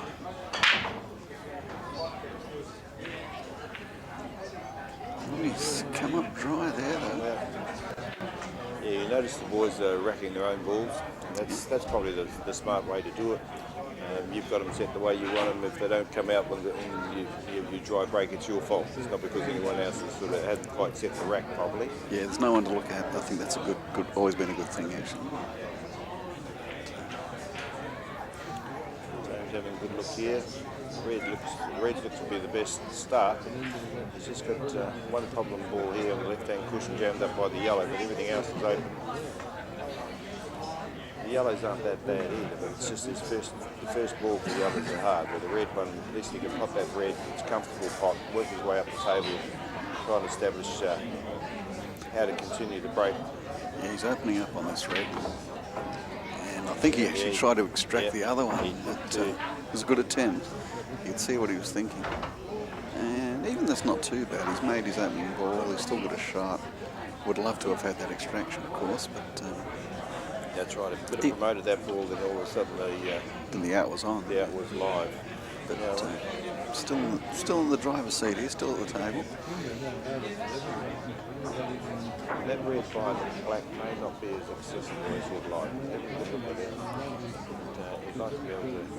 He's going to continue to break it to ensure he is. Nope. Sorry, a bit low. That's better. Sorry. I probably sound like I'm mumbling. My wife says that to me all the time. That's right. It was a difficult one. He just realised he's given 2 shots by playing that ball. Caught a foul on himself there. I think he did hit that. Definitely hit that black first. Well, both of these boys will do that. If they play a foul and they know it, they will put their hand up straight away. They're excellent ambassadors of the game. They understand the etiquette of the game. The only saving grace for him there is that black being tied up. And yeah, he definitely caught that play first. But as I say, he's promoted it and sat it on the yellow. And with that other one tied up on the other side, he's isolated that yellow where the black is now. So Justin needs to find a way to actually get that out of there. Even with 2 shots, there's some work to do. There's plenty of work to do. There's no certainty that this frame's over.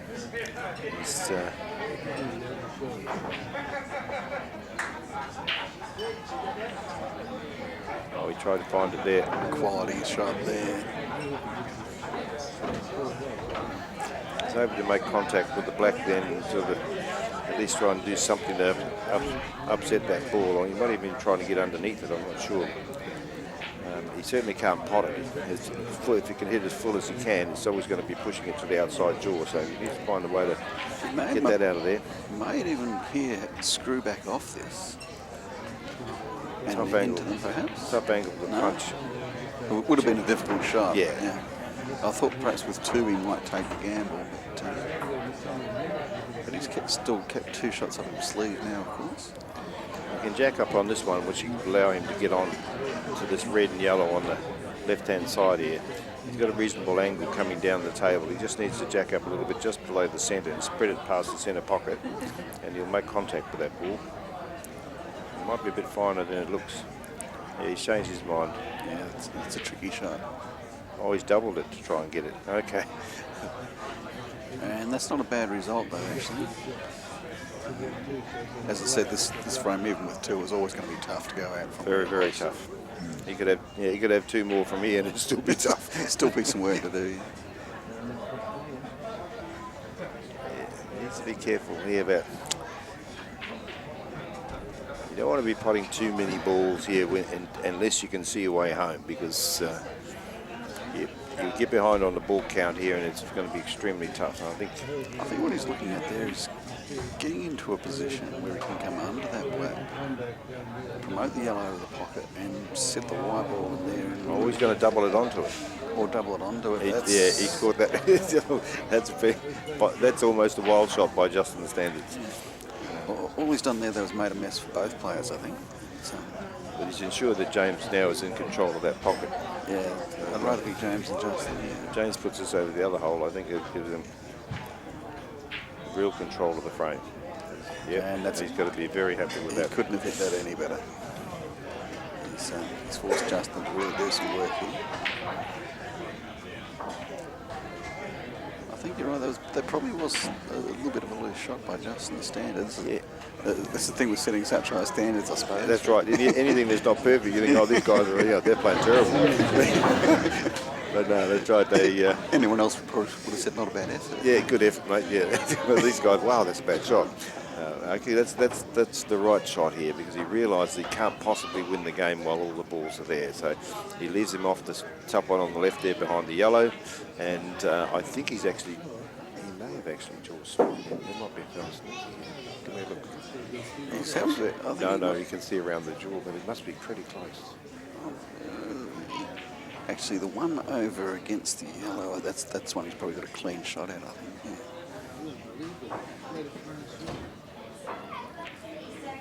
So, but probably saved Justin from the foul snooker.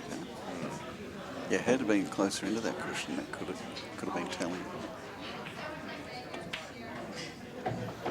Yeah, James done that, so he got the double now. He can face double this red out of there. Yeah. Again, a lesson for young players. Look at the timing of that shot.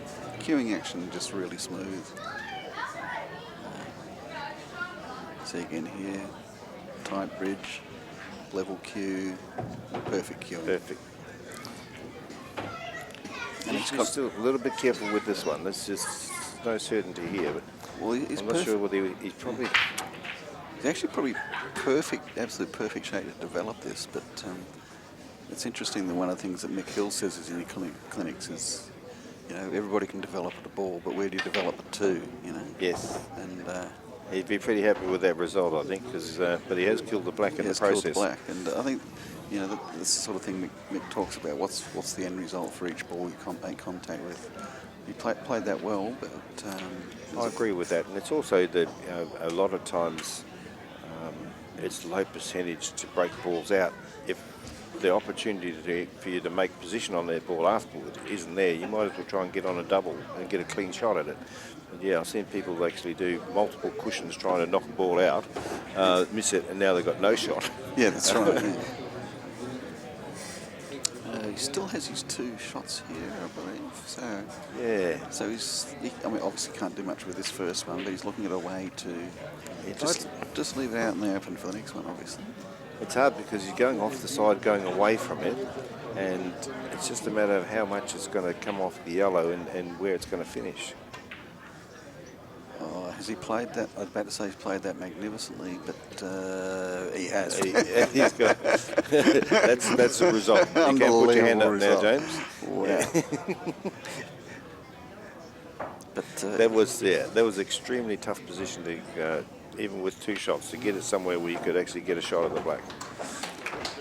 I think there was a slight element of luck there, but yeah, he knows it. Yeah, but you make your own luck in the sense that he played that at a good pace to get the yellow out, and he made sure he got the white back in the playing zone. He knew where the black was going to be. So knew the black was going to be open somewhere. You probably didn't know he was going to be sitting fat behind it, but he knew he had some sort of crack at it. You know, let's say slight ounce of luck to be sweet on it, but he always knew he was going to have some sort of shot at it. You know? And as I say, you create your own luck. By playing a good shot, he left himself that possibility. He gave himself the opportunity to get some luck by getting the black into play and bringing the white back down into that zone. Yeah, so credit to him then. So 1-0 to James Delahunty and the break now. And they don't break much better than this fella I've found over the years. He's really doesn't make a ball, and there he's made 2, one of each suit. In fact, he's very unlucky there. Anywhere in the middle of the table, and he's a chance to run this. And now where he is, he's really got no shot anywhere. Well, 13 balls in the open, and you don't have a crack at one. He could double one. He's got a double on that yellow. That's about it, I think. But, of course, having one of each suit helps him a little bit. He could look for a safe option here, perhaps. Well, he's got one of each. He's going to nominate the reds because it controls the black. In the old school days, you look where the black was and think which ball controls the black, and because the red's there, I think that's what's going to be his choice. He's having a look at actually nursing this one in the centre, the one he's closest to. He's switched off this one here. I think he had a look at trying to nurse it in the centre. No, he's done just a little chip off. That's fine. Yeah. It's probably too acute to do anything there. And really, that's, you know, Justin has to make a big shot here, or he's leaving Jimmy Della a chance to go out. And definitely. That was actually a very good shot from James. Might not have looked much, but look at the result. You know, it's You talk about putting your opponent under the pump. That's exactly what he's done. Justin, we know, of course, he's the sort of guy who can make these shots. But that particular shot, but he's forced him into it, though, hasn't he? That particular shot that James played is what we refer to as the do nothing shot, but don't give anything. You haven't done anything spectacular, but you've left nothing. And John Lehman was the specialist at that. He could actually play a shot somewhere, and you think, well, we've got a bit of roll there. I think that's unusual because we haven't seen too much of that in over the weekend. But that looked like it might have just rolled into the red. But he just wanted to dead weight that onto this yellow on the top cushion here, and of course just clipped the red on the way past. When you play a ball at that pace, any roll that is on the table, that's when it will take it, isn't it? That's right. Well, it could even just hit a finger mark sometimes, and then it will deviate. But great chance for James to go 2-0 here. He's missed the opening ball, but they're still all there. I mean, how many times in that game against Chris did we see him go out with one? Yeah, that's right. It's like two is just surplus, So. Yeah, this is the right one to take now. If you're going to go out, take this one, clear the black, so that when you come back around, you don't want to be using that last red on the cushion there to get back to the black, because that's a difficult ask. If he takes it out now, he's got multiple choices at the other end of the table. And the ball is just missed, sitting over the middle pocket there. That'd be. Yeah, he's just got to pot this clean, and nice link up here. Keep looking around. He just needs to find that spot where he wants to be later on to get on the black. But, he'll work out his pattern here and how to finish these balls, and then he'll look at his last two and make sure that he gives himself the right angle on his last ball to actually float up the table and get on this black.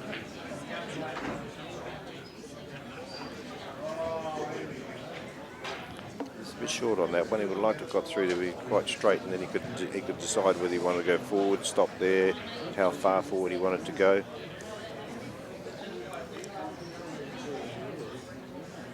Pretty sure he doesn't want to leave that one right up the top there as last.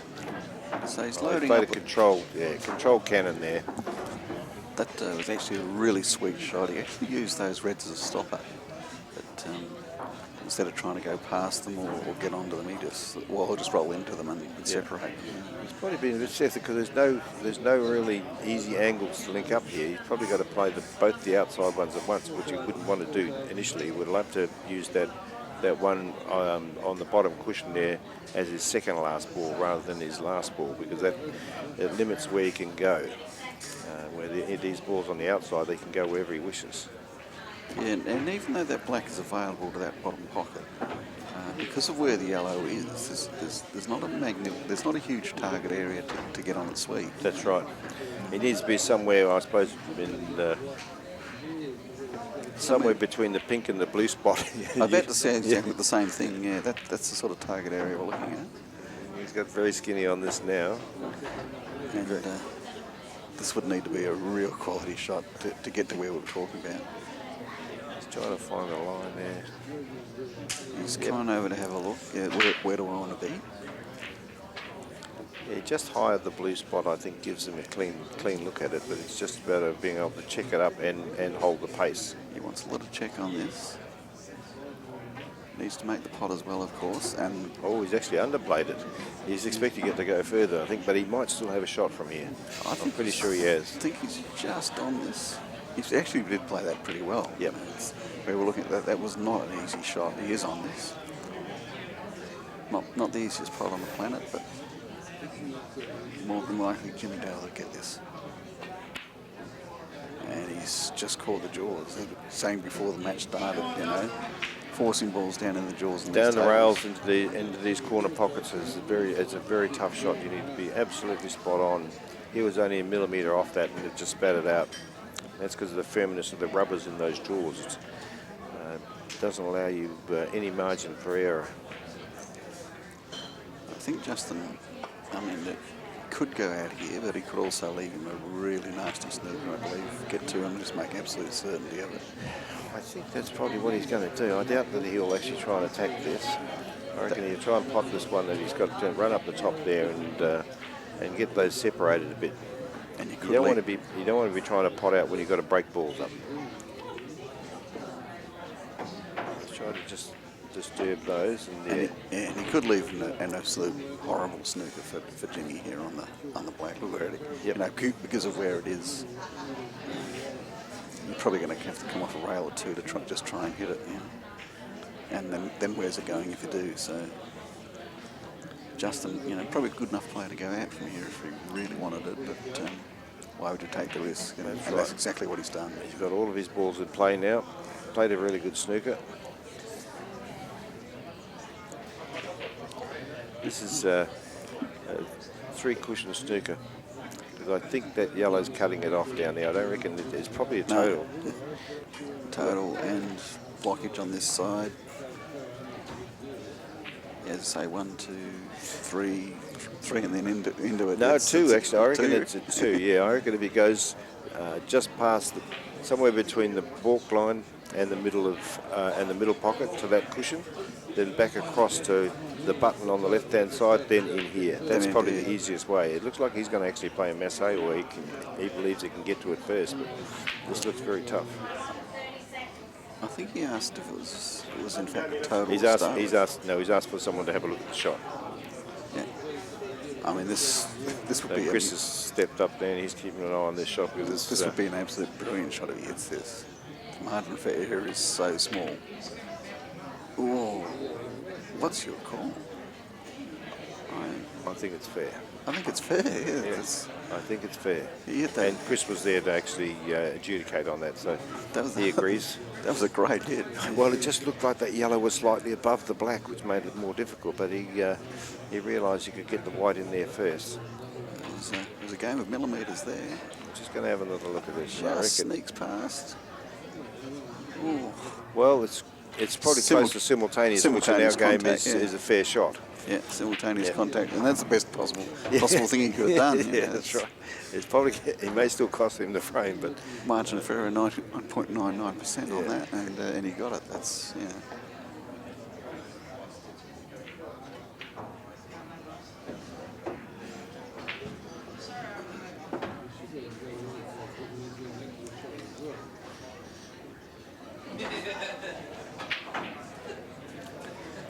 you notice with both of these players,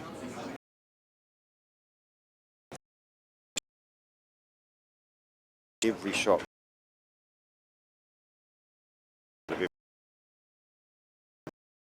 isn't, but the end game is where you must get everything exactly where you want to be.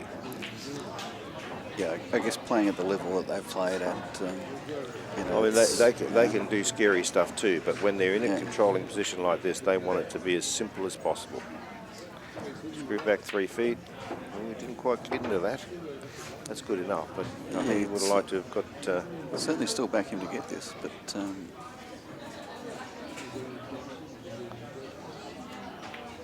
and he's hit that. That's as smooth into the pocket as imaginable. That was never going anywhere else once he hit it. 1-1, and we soldier on. These guys, apart from being great players, obviously they played for Australia together. They're very good buddies as well.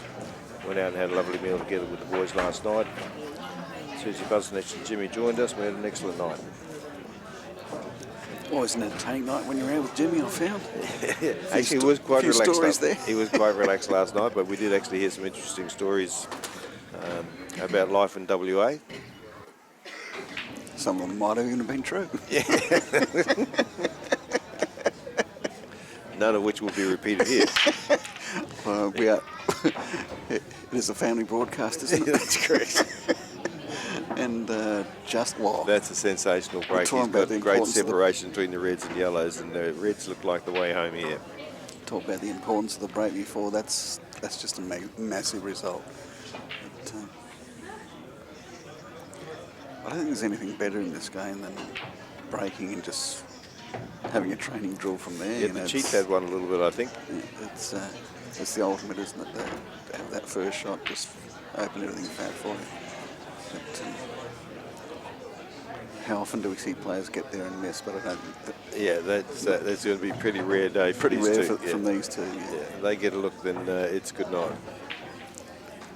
And once again cleaning up the balls at one end, so he's going to have the last three Finishing, reds. yeah, down on this bottom yellow, red by the yellow here. That'll be his last ball before the black in the centre. He just needs to get pretty straight. Oh, again these pockets God. tight. No, that's just a loose shot. Yeah, I think he's... Yeah, it's highly unusual. Probably the first shot I've seen him play in these whole two matches where I think it was just a fraction quick on it. Yeah. Didn't completely rush it, but it wasn't quite the same composed killing that we've seen all the way through. Have to remember these guys had a really big day on Friday. Yes. About 9 o'clock finish. Big day yesterday, so that played a lot of pool this weekend. It's not as easy as people think to concentrate for those sort of periods and just try and maintain that elite standard. That's correct. So James would be so pleased to get to the table here because this was a done deal. He was sitting in his chair waiting for him to say, oh, well, it's my break next. Now he's got an opportunity. We promoted that, and this goes inside the red, I reckon. Yeah.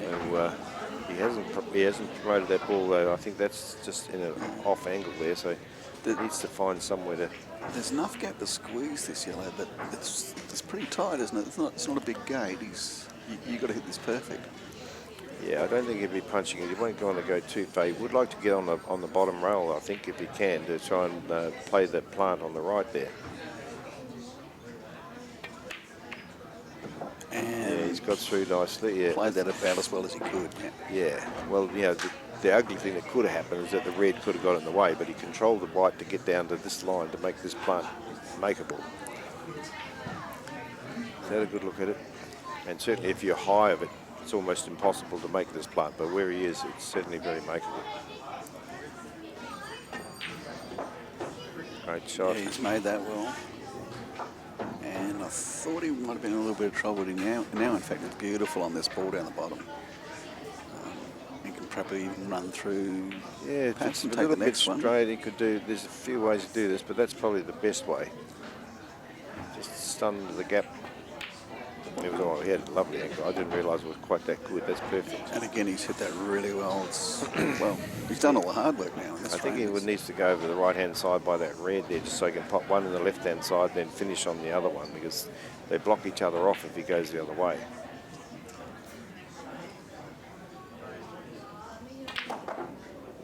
Yeah, that's the angle he wants. A little bit further would have been nice, but that's good enough. I actually think he'd be quite happy with that. Just basically just tap this in and hold the white almost where the yellow is. Yeah. Just replace the yellow and then he's got he's play that exactly that way, and he can just. I think the black's pretty open on this side as get well. any shape he wants here, really. It's just a question of what he thinks is easiest. And just the tap in, yeah.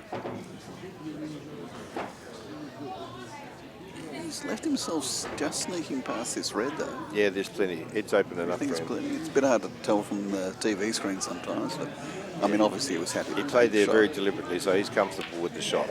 And yeah, straight in. Yeah, Justin won't be happy with that. He let one go there.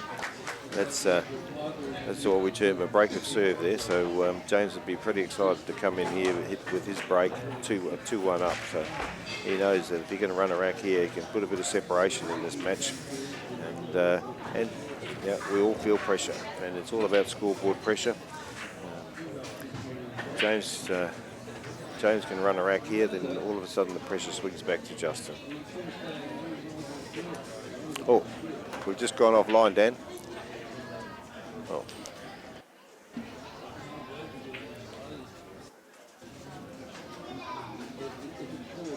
I'm not sure what's going on here. If we've still got right, audio, James is about to break. We're doing Cueball radio right now. Oh, here we have. There we go. We have vision back.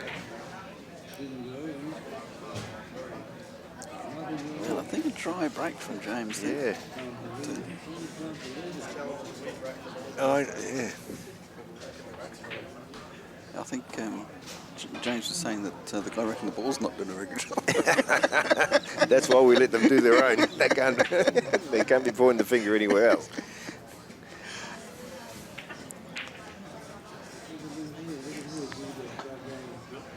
Okay, we've got a got an open frame here now. Justin's taken the yellows. He's going to have a look and see if he can get into the pack off this. He's left himself a nice angle. If he can hit that, oh no, he wants to play underneath. Actually, underneath coming out's not bad as well, but he certainly has an angle where he could actually go into that yellow above the black there, or below, depending on which way you're looking at it. Yeah, running off this one, almost a natural angle, perhaps a little bit of bottom, and you're coming into that pack. Yeah, it's sort of a shot to nothing, because you should make the pot. You should make the pot, and then it's just a matter of you've always got to back up with that ball down the other end there to continue. His first look was to try and get somewhere mid-cushion on the side he's at now, to see if he can get an angle from underneath coming out. This is where this was his original look. It's not a bad result, actually. Yeah, he's deliberately played there because he knows he can actually pop this, promote one, leave the other, or he could actually just jack up and go straight into the black now.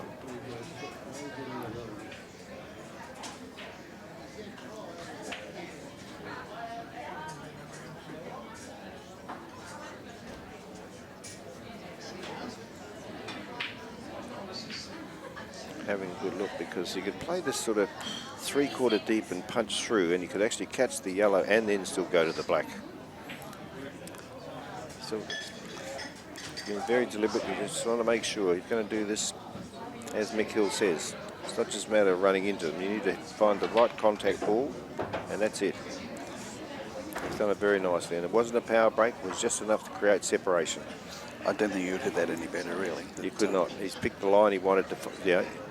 Which ball do I want to make contact with? Not just which part of the pack I'll just run up there. He picked the ball he wanted. He found the black, and it's opened everything up perfectly. Still a bit of work to do here. This one certainly, the one very close to the red there, only goes in the centre, so he's still got work to do. This is not a done deal yet, but at least he's created a chance where there wasn't one when he first came to the table.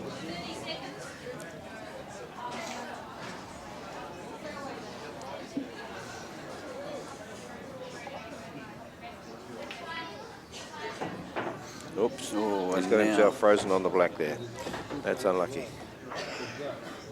And in fact, the only ball he has access to here is the one that opens it up probably a bit for James as well. So we were talking about that sort of each way scenario before, Mark, and how you force someone to play the ball that promotes your ball, and it's just a bit stiff. He probably could have avoided that with just a little bit. If he'd have stunned more into the black than into the red, he probably could have avoided this little contact. I'm sure he's thinking that now. But it looked like he could just play it, hit the red, and just slide off it, which would have still left him on the yellow he would have preferred to get on. Now he's in an ugly spot here. I mean, it's a massive shot, but perhaps off the back rail, trying to kick it into the middle. It's, I mean, you're going to, unless you play something big here, you're in trouble. You'll try and play a safety, but that's only half safe, isn't it? It's just James has got a crack at it there. As we said at the start, there is that yellow down the bottom, making things just slightly awkward, but the rest of it all just looks, everything else is fat. And perhaps even get down there and just put that red under the yellow and just take control. Yeah, of the there's frame. enough jaw there for him to do that. I think you get down there and have a look and see what sort of result he gets. I reckon that's exactly what he will do. He'll do nothing more with that, because it certainly leaves nothing up the table if he does that. A good look. And yeah, that's what he's done. It's not the angle he wants to do it in, though. He'd rather be on a bit more fuller on this ball. I think what he's looking at, though, is this one in the middle is perhaps get the angle that he does want. Still a reasonable shot from here, though. He's got a lot of jaw to play with and bring the red back into the yellow. Rather than put it over the hole, bring it back into the yellow. It's a shot which will still control the pocket, but give a bit of separation. It's a shot you have to hit right, though. Otherwise, Justin will be right in the driver's seat. Oh, we clipped the yellow on the way past. He won't be happy with that. And also saying that it was a shot that had to be played sweet, or your opponent now has a crack. And when you look at who your opponent is, we're a real chance to be 2-all there.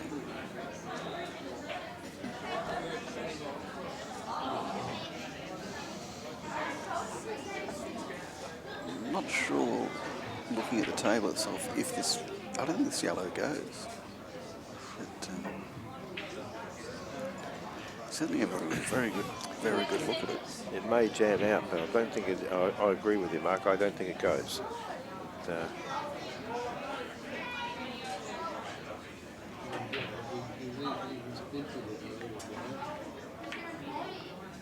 in fact, yeah, that's probably about as well as he could have played it.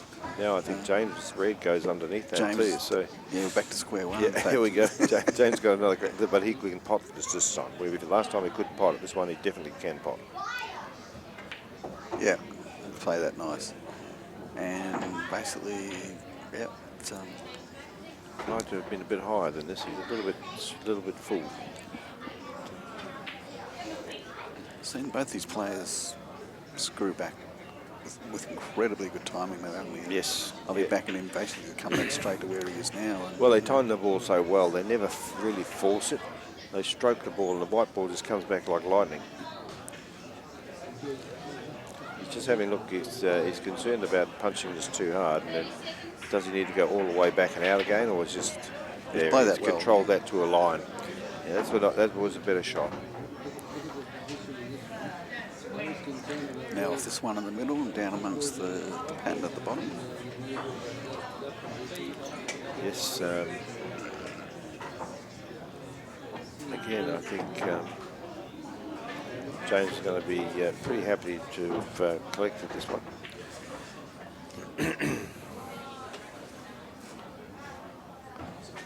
It's not there yet, I know, but he'll work out how to get this done. He's on this bottom ball, but he would like to have had a little more angle in this. So, I'm thinking he's probably going to just roll out past the first red and be on the second one, which is where he's going. he's punched through it. Yeah, no, that's a nice shot. And he's hit that With top. very well. Just at half a tip aside, just to push it through really quickly, and he's done that very well. Now he's just plain ball float up the middle.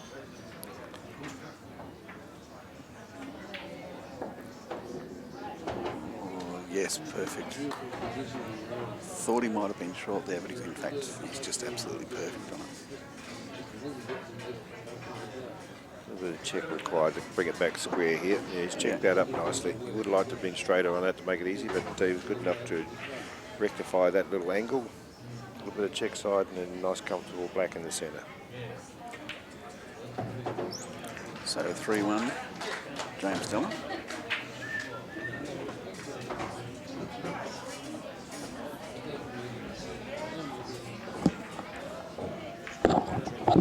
Yep.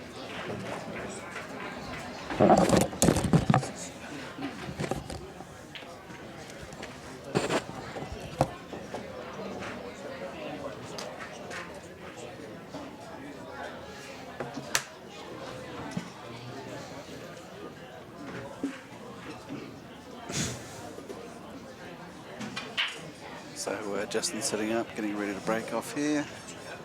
This best of 13, of course. It's the first to win 7 frames, so still a bit of work to do for both players. And lots of dry breaks in this final. Both players having trouble. Been a bit unusual. We've had a few dry breaks. And both these guys have been breaking exceptionally over the weekend. And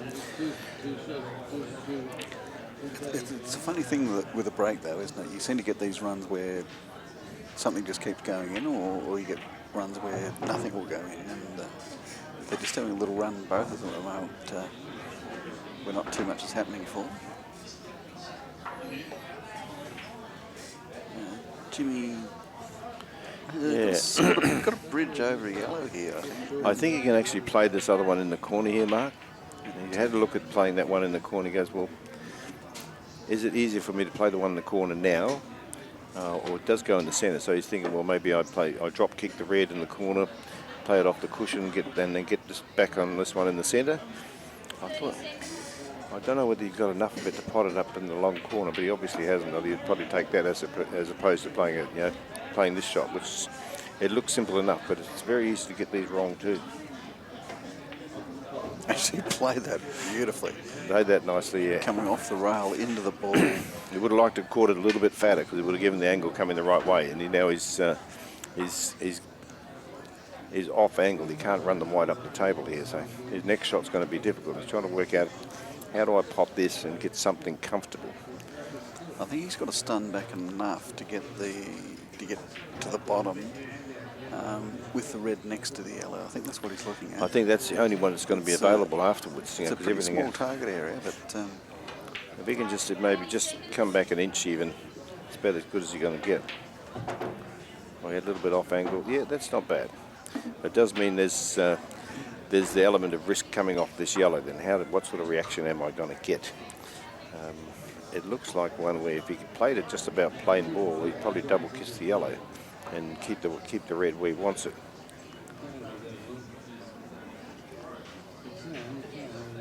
A little bit of drag. Oh, that's a great shot. He's caught the outside of that one. And he's really set the frame up for himself here. I think so. He's got this a little bit fine again. Got a pretty fine slice on this one, but the red he's got over the middle is actually blocking the white from going in off, so he's pretty safe there. So he could even pop this and run into it perhaps.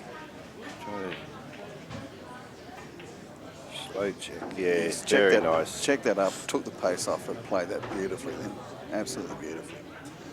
Just a little bit back to front with these two balls as well. It's amazing. You've got two balls sitting in front of you. You think, well, yeah, what's the easy way to link these two up and maybe going around the world with one of them? I think just the one closest to the pocket, just a little bit of bottom, and that's what he's going around to have a look at. What shape am I in for that last one down the bottom? And yep. Pretty good shape. I think, yeah, if he takes the high ball, the one furthest away from the white, and just tickles that in, he's always going to have a shot on the other one in the corner. That's the simplest way to do it. Yeah. Don't do anything too complex. Don't go running around the world and get yourself out of shape. He's got enough room there to stun through to the cushion, or we can just hold it right there. He's got enough. No, he's got there. That was perfect. Yeah. There's plenty of room away from that yellow to stun it in and give himself a nice clean shot.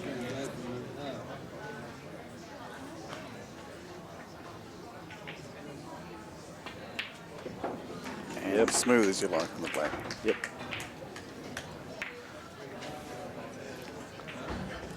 So James Delahunty for these sort of broken out to a 4-1 lead. Yeah, well, been tight frames, but he's got himself a good break in the match. Yeah, it's going to be very tough for Justin to come back here, particularly if James starts getting his break going, because he's had a couple of dry breaks now. If he gets one off this break and runs a rack, then he sort of puts some real separation in this match. Hopefully the guy setting him up for him will look after him on this occasion. Yeah. He didn't like the last guy. Yeah.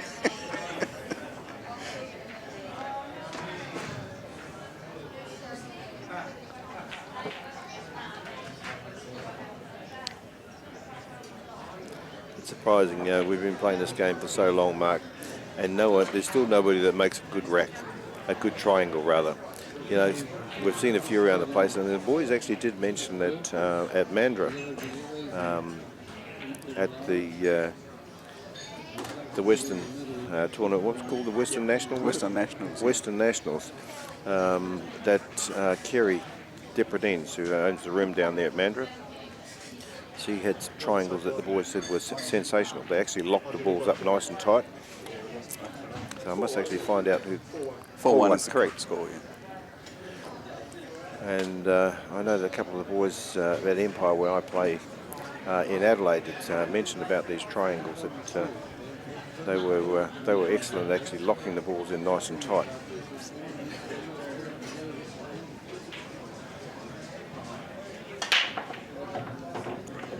Well, that's the Jimmy Della break that we're used to. Yeah. It just gets that explosion through the ball.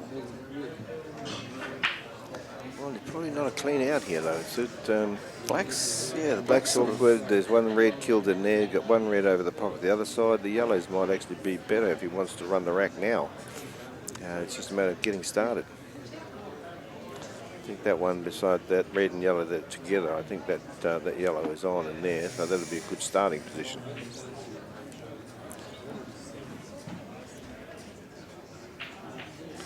Start taking reds off. Oh, he's going to red and try and break him out now. Oh, he's missed. Well, Gee, he probably didn't think there was any chance that ball would come out. I mean, I don't know. he's just asking the question. James just asked us. No, look, I'm watching it, mate. I thought it was unmissable. But We saw it on the TV. We don't know. we just check for a goalkeeper in that pocket, please. Can we get a replay on that? Yeah. Seriously, can we get a replay on that? I can't believe the ball's still there. We can't blame Jimmy for not believing it's still there. I can't believe it's not there myself. Well, he had the benefit of, because he had potted a red, he was already on the set, so he didn't have to pot the ball to actually make his sets. But he's got him out now, and the black is actually reasonably accessible in that pocket. Let's have a look at this. Let's have a look over at the this. pocket. It's over the pocket. He's hit it. Oh, wow. Oh, I still don't know how it didn't go in. It just, He did hit it on the outside of it, though. yeah, but, Oh, this is a great shot. 2 shots. Oh. I think he's given 2 away. Yes, yeah. As I mentioned, these guys will both put their hands up if they think they've played a foul. It won't be any question marks. They'll say straight away. And Justin has put his hand up and said, "Look, that didn't actually hit a cushion." It's a good spot to have the yellow. That's probably his only saving grace. Well, both of these reds are going to come out now. Yeah. Double one back and the other one will come out, so it's probably not that valuable. And in fact, this time he has made the... Now that he's moved the black out in the as well. impossible pocket. Yeah. But, he's played that really well, actually. And still, though, he still has his 2 here, of course. One ball which he's looking in now, which is sitting on a yellow. I don't think that goes across that corner, so he's got an opportunity to sort of eventually to either promote it or get on it and waste one. As long as he's got his 2 shots at the end, it won't matter too much. I think he's trying to look at creating a shot here to run into it. That's what he's looking at. He's just checking to see is it on or not. I guess it's a bit of a shot to nothing as long as he makes the pot. And in fact, I think he's looking at going. It might actually be on because he's had a pretty good look and he got here very deliberately. So I think. Oh yes, comfortably. And yeah, with 2 shots here. And nice angle. You know, just a little bit of bottom here to hold this up, and he'll end up dead straight on that ball in the corner. Oh yeah, Only beautifully played, really. Only perfect.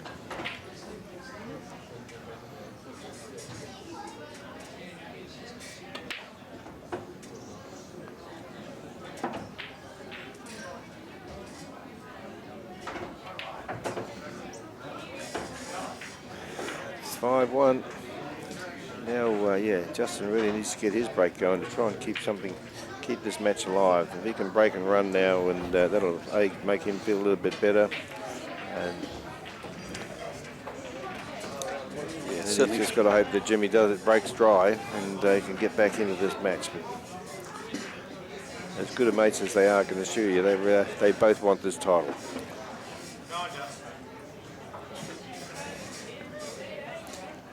Yeah, of course, it's Jimmy going all the way to the final last year and having a really tight run against the world champ. Having got this far again, you'd be pretty hungry for it. Oh, wow. And, gee. That's another try break. Look at the separation. That's unbelievable. How can you get with that many balls past the centre? And nothing looks like going in the hole. So, Justin's going to be a little bit unhappy. The reds look like they go again. Just one awkward one on the rail there. But, I think we're going with reds here. You do have a little bit of a backup plan with that red over the pocket as well. yeah, look at this. I do like this. I'm just going to get, as saying earlier, quality players always like to get on their tricky ball early. Yep. Well, they play this. He wants to tidy this plant up so he can use the centre ball to get right on that one on the rail. If he tidies these 2 up, uses the one over the centre to get exactly where he wants to be on this ball on the rail, or he could even run into it and break it out if he wants to. But usually he'll just be happy enough to get on it and then stroke the ball down the rail, and he's out of there. Of course, the black on this side of the middle pocket, so he wants to finish down this bottom end. Yep, these 2 on the right-hand side is where he'll finish. really the money ball is this ball near the cushion. As long as he gets that, he's, Just trying to work out what sort of angle he wants from it. Do I want to be on the rail? Do I want to be above it, underneath it? He's thinking, well, if I can get straight on it, I'll make sure it does. I don't miss it. Have a good look. This might be a bit closer to the jaw than he thought, but it's just trying to. The pot's sort of not the problem. It's just a matter of how much. He's actually left a little bit under that red, and that's a good line to be coming out.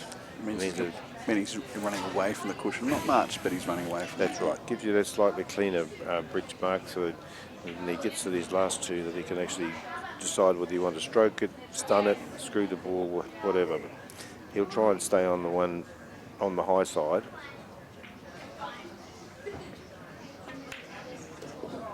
Yeah, he hit that very well, actually. One word for me, he's probably going to take the one on the bottom now. We're talking all day about how tight those pockets are. Yeah, he was very deliberate. He made sure that one, he didn't overplay the shot. Was never going to miss when he hit it.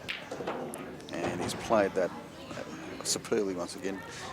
James Delahunty really has played extremely well in these two finals. You know, he's been playing quality opposition, Chris Beagley and Justin Sage.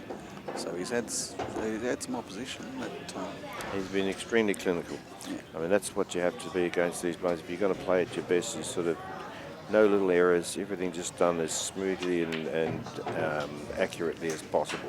Yep. There we go. We're up to 6 already, and who would have picked this score? You know, both of these guys have played so well over the weekend, and it's no one would have picked a runaway at this stage, but that's certainly what it's looking like. Particularly with James breaking coming in. So. Yeah, we were saying before the last break he had that wasn't going well for him, but then he pulled out a big one, didn't he? So. And then Justin's break's gone dry as well, so. Yeah.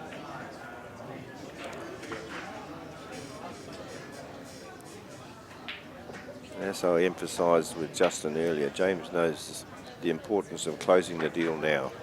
You want to get it done as soon as possible. You don't want to let quality players sneak back into a match. Yeah, well, that's it. Even at this late stage, say Justin wants to pick up this frame, come to the table with a break. It could be very quickly become 6-3, couldn't it? And then it's back to some sort of contest. You know? Absolutely. James will be looking for the break and run. He's really taken care of setting this rack up. Yeah, he did say that a couple of breaks back that he didn't think he needed someone else to he needed another racker. So he's been very deliberate this last two times to make sure they were set up exactly how he'd like them. A little bit of humidity around today, and James, we've all been feeling it. I was outside earlier, and we've had a brilliant run of weather up here, and as all Territorians would know, that this is the perfect time of the year to be in Darwin. But, there's a little bit of humidity creeping in today. Some cloud cover came over, and I think the temperature's gone up a little bit in here for these two players as well, because this is a big title. They both want to win. Oh, he's made a couple of balls, but the wide as well, and really, how good do these reds, or even the yellows, but how good do these reds look? You know, it's. Well, I think if you got them out, he can make his own decisions here. They're that good. If you got them out and said, where would you like to place them on the table? I think that's pretty close to what you do, isn't it? Maybe a bit closer to the pockets, but. Well, he could just as easily go yellows as well here. Yeah. I think, I personally would go yellows, but we'll see what Justin decides to do. Yeah, and this is probably a little bit awkward for Justin too. When you get into these sort of scenarios, you want a simple, this is the way to go, as opposed to, I could go that way or could go that way. But as you say, either suit, I think he is going yellows. I'm pretty sure he'll go the yellows, yeah. Either suit, he's a big chance on. And he's chosen yellows, probably off this one and out to, perhaps towards where the... Somewhere, I reckon he's going at the blue spot at this stage. When you get to the blue spot... That just opens up everything, doesn't it? And even if you get it slightly wrong... This is the ball he wanted to get on here. And that's exactly so now what he's saying. Yeah. If he's got a little bit of angle and come across, because I think he's slightly overrun, he's a little bit straighter on this ball than he wanted. Because he'd love to just stun down the table to the one on the other left-hand side of the left centre and then float down here with these two to finish. So, We'll see how he goes now, because he's just had the table there. He's a little bit unhappy that he hasn't quite found the line he wanted. I think he's perhaps going to cheat the pocket just slightly here. You wouldn't want to over-cheat it, but just cheat it slightly so he does get the angle he wants. Which is exactly, he did exactly have some what he room. did. He did have some room. Well called too, Mark. It looked like he was just a little bit off the other way, actually. So, but he cheated that slightly, so he had the right angle. A little bit of running side as well, just to spread the white off the line or up the table. But yeah, he's got to be pretty happy with this. He'd like to be as straight as possible on this high ball, as the one down on the cushion makes it harder to get back. I think he's got to come under this red, which is what he's looking at, and exactly how he's played it. Yeah, that's perfect. I reckon that's pretty straight, which gives him just ability to screw back a little bit. Oh no, he's having a look. He might just be at the wrong angle. He might have to run through on this or take the one on the bottom first. He's playing with bottom here. That's fine, okay. I think. Just up, that's fine, yeah. Up on the other side of the black for the bottom, perhaps.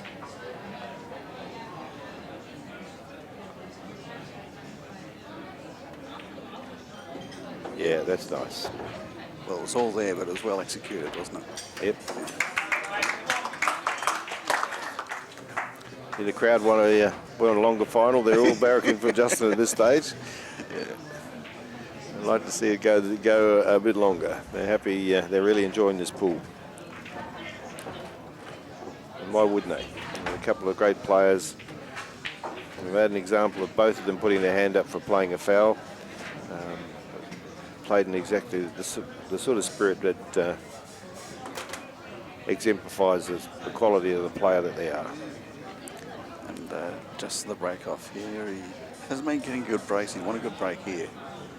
He's still well behind in the match. And he's got a good result there. Yeah, he didn't get the best contact, but he's he's got one of each. Yeah, he's got one of each, and he's just it's awkward for both, because if he takes the yellows, oh no, I think he can leave this one down. He doesn't have to take this one down here. And he'd like to. This yellow right in the middle on the cushion at the high end of the table here is his only real problem ball. He's got this one straight into the middle if he wants it. He's then looking at what pattern do I have from there, I think. And this is how he's going.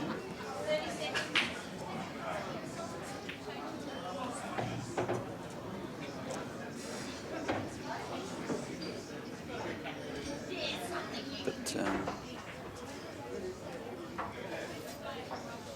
not sure if the yellow goes past, or is he going to have to take it off the ball perhaps? He could take it off. It's a little bit. It seems a little bit high off there. I reckon there's probably half a pocket there, but it just seems a little bit high, or too far to the left to go off there, and it might be too close to the cushion too. Because if it's too close to the cushion, you just get double kiss, and you won't spit towards the pocket. Now have a look. No, he played off the outside. Oh, he played one of each. Let's just play it off both balls. But not a bad result. He's sort of it was a good call by Dan. He was on the shot. He knew what was going on. Tied a couple out. Dan was sort of going, are you guys dreaming? Are you looking at this or what? Yeah, you can have some new commentators, please. These blokes are no good. Well spotted from Dan. I don't often look at player coming off two balls. Well, yeah. He was looking at the one he realised that he had to play it off something because it wasn't clean. It wasn't on and clean in the pocket. So James going to make sure he separates these. Oh, this got a very good result. Oh, and then an unlucky result up the top rather. Yeah, I'm not sure. I think this is still good for him. Well, once again, he's got to move another ball though. Yeah. So he's got to move that ball on the left-hand side there and open up. It's not perfect, but red, but yeah, it's still alive. And when you're a chance to close it out, you're looking for every opportunity here. And he's going, well, what about if I do this? And from where he was, from having two tied up, he's now got none actually completely tied up. One that's a little bit tricky, but from where he was, that's a pretty good result.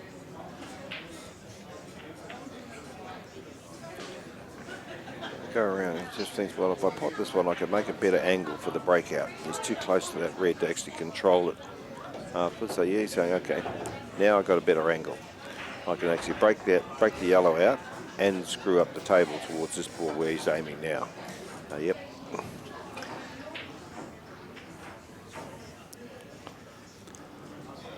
mean, he'd be fairly happy that yellow actually stayed up when you look at it. Well, that's right. It was probably a bit lucky because I think he was concerned it was going in because he showed a little bit of it rolled 2 more centimetres. disdain as he looked down at that ball when he walked up there before, and he's a bit fortunate that stayed in play. Again, he could be looking at coming off this yellow.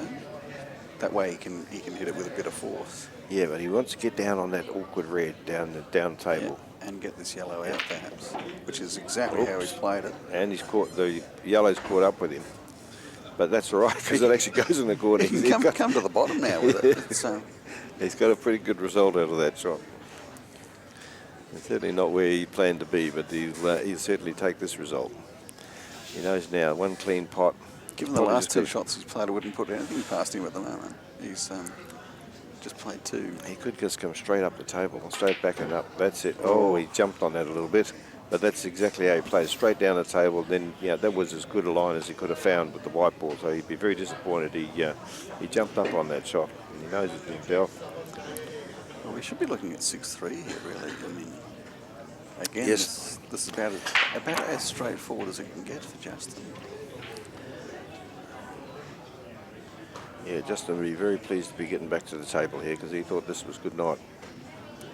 Particularly after the break out of the first shot that James played at his break. It's amazing how many matches, if you go back through the footage over the years, how many matches players find that last frame hard to get. It's, the closing frame is always a difficult one. Yeah. And I think the more we think about it, the harder it gets. If you didn't know what the score line was, you'd probably lash through it with... Yeah, well, that's where you try and do the process thing, and we all talk about it, just stick to your process, but, it's very hard to actually get that out of your mind. I just got to win one more, and I'm the man. So, let's see how he goes here. Of course, Justin, the flip side of the coin is that Justin... he can't afford to make any more mistakes in this game. No, correct. Yeah. In this match now, every post needs to be a winner for him to stay alive.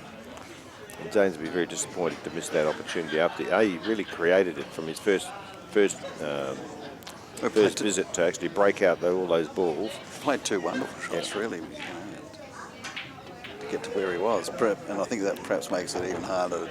It makes it even more disappointing, having done that much hard work to get himself set up in the frame. And getting a little bit of luck after that yellow cannoned into the white and sent it flying around the table and put him dead straight on that ball. So playing a match in the major round the other day, got myself down to 2 on the black, made perfect shape all the way through, and then managed to mess up the 2. So not much more disappointing than that. It's hard to put a positive spin on that one. Yeah, but we've all done it, unfortunately. Absolutely. So I don't see a problem here for Justin. Having said that, he'll get out good shape here. Left himself just a little bit of work to do, but gee, get back in here, I think fairly straight on this. Yeah. And straight in, yeah. So back to 6-3 from 6-1 to 6-3. We actually talked about that. It's a couple of frames can turn it around, and yeah, and I mean, there's also, what can play on people's minds too is when they had the chance to close it out and they didn't. They can be a bit, they can carry that a little bit. James has been around long enough, and he knows now that he's just got to refocus and say, okay, well, that one's gone. I still just need to get one more, this frame, and it's done. So. Yeah, well, I guess James, as you say, intelligent enough and experienced enough to know that 4 frames to go at the maximum. He's got 4 chances to make it out, and with the quality of play he's shown, you'd have your money on that, wouldn't you? That at some stage in these next 4 frames, if it goes that long, that he'll knock one over. So yeah, so we've just got a short break now while guys freshen up. Good to see some of the locals have turned up to watch the final as well. Yeah, pretty good crowd here at Tracy Village. As you say, not often you get to see this sort of quality pool in this part of the world. or any part of the world for that. You have look, to go a long way to find two better players, wouldn't you? You'd be very happy to be watching this anywhere in the world, and I'm sure there's a lot of our overseas supporters of CueballTV that are watching this and been impressed by the standard. We get a lot of feedback from people around the world. I've got a good mate, he's probably watching this now, up in Kuala Lumpur. Dave Ewing, he just loves this game, and he's a professional poker player and a very good one. But if he had his time over, if he could do both at the same time, he'd certainly be still playing this game. And I know he does watch a lot of CueballTV. And if he knew this was on, I'm pretty sure he would have been watching it. So if you're out there, Dave, how you going, buddy? We'll see you at Christmas time.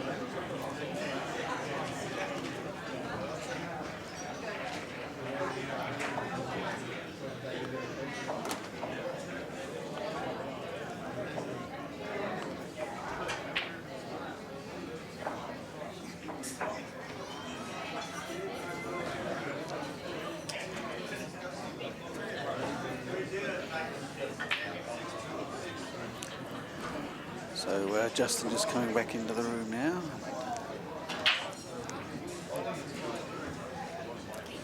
Okay, James's break.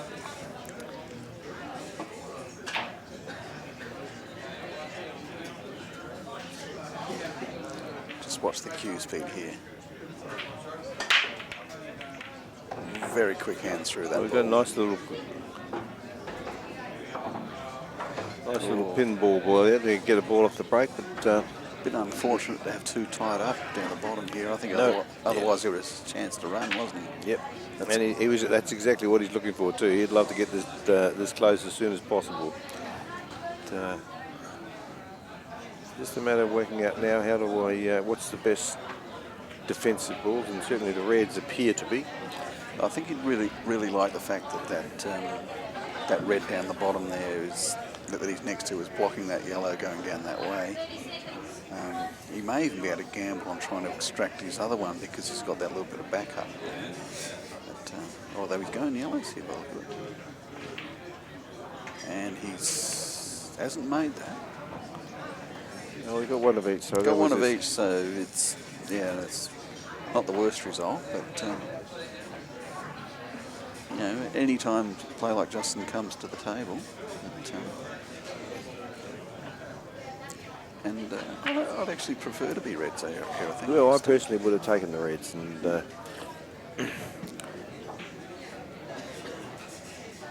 James saw something different to me, and who am I to argue with his selections? He certainly went very close to getting the ball he went for, and so yeah, and that was the ball I was talking about that was awkward near the red, so he got that out as well. So he's probably in fact created a level playing field here, I think. It's very much so, I think, Mark. Yeah, I think this is exactly what's happened now.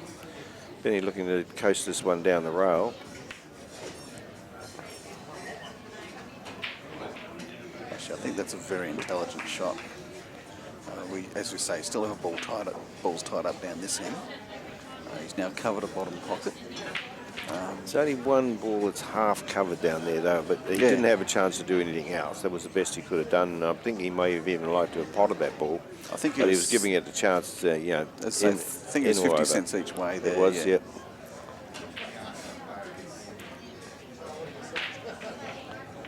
James going to hit this too accurately. He tried to bag that one. He just has to keep going here now, though. He might even have a breakout angle here. You'd have to hit this really well, wouldn't you? But it is there.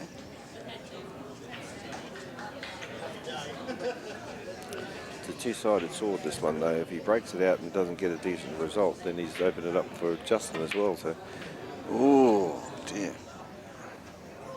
And it's not easy, but he's left him on here. Yeah. And in fact, that's a loose shot by James's standards. He's just normally so clinical. This one goes in the middle. I think you're pretty sure it does.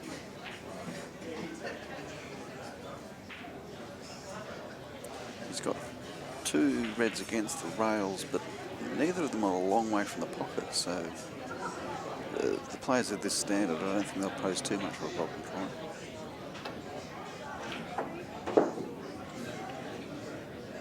Well, yeah, I was surprised at that option. Yes. And yeah, it's interesting that he played that ball. It did appear as though that one in the centre was on, and there was no risk of I really potting can't it. understand him not going for There's that. a few other options. Now he's killed that ball, I think. It's hard to say whether it goes or not. It may just go. But He can actually go through to these bottom reds now. But, the camera angles can be a bit tricky. If you looking at the table itself, he can go straight through to those other reds, so it's not too bad for him. Although bridging off the cushion, of course, makes it a little bit more difficult.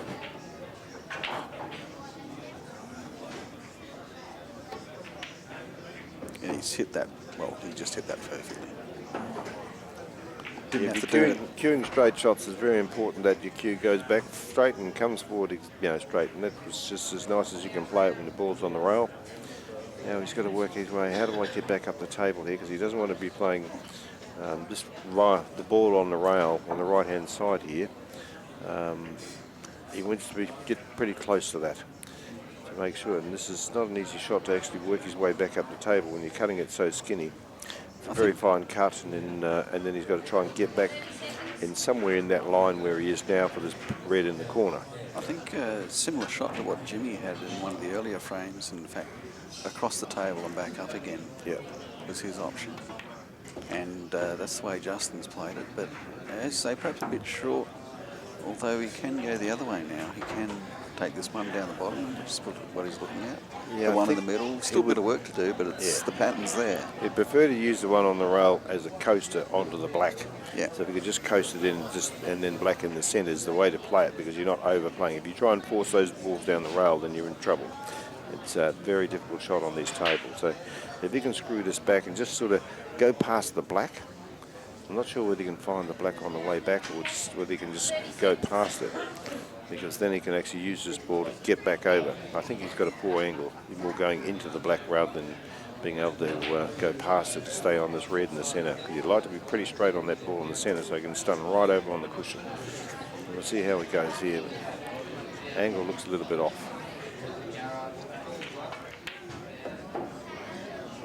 That's probably all right, actually. I think he's probably hit that pretty well. It's a three-quarter fat pot, and he can screw off that. And that black goes to 5 pockets now, so yeah. So he's got plenty of options here. So he certainly can screw across the table. He just needs that. It's just if he catches a little bit of yellow, it just changes the line slightly. That's all. He'd love to be able to just go clean without moving anything, straight over to the rail. It looks like he's got enough angle actually to ensure it does miss the yellow, but if he touches a little bit of yellow, it will change the line a little bit. Oh no, he's used the yellow. We used the yellow to help rather than hinder. So he's realised he can't avoid the yellow.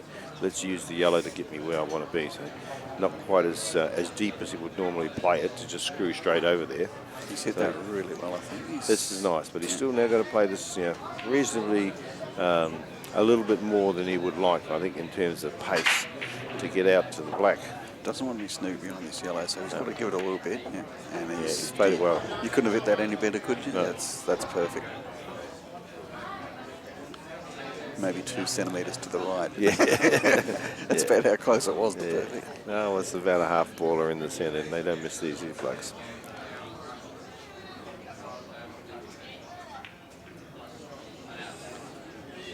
Ooh. Don't hit him any harder than you have to, they say. Justin told me once he bruised the ball, he said, I'll never do that again. Sounds a bit painful. That's about as delicate as you could have played that black. and probably a few ounces lighter than he would like to. A little bit of anxiety as that was approaching the centre pocket, I'm sure. It was interesting to look where the white was tracking, though. It was had he hit that hard, he may in fact have shelled it. So you'd have to say he played that very well under the circumstances. He perhaps was aware of that and tried to take it out of the play. So perhaps give him a bit more credit for having played that pretty well under the circumstances. Would have been a horrible way to lose, wouldn't it? Would have been.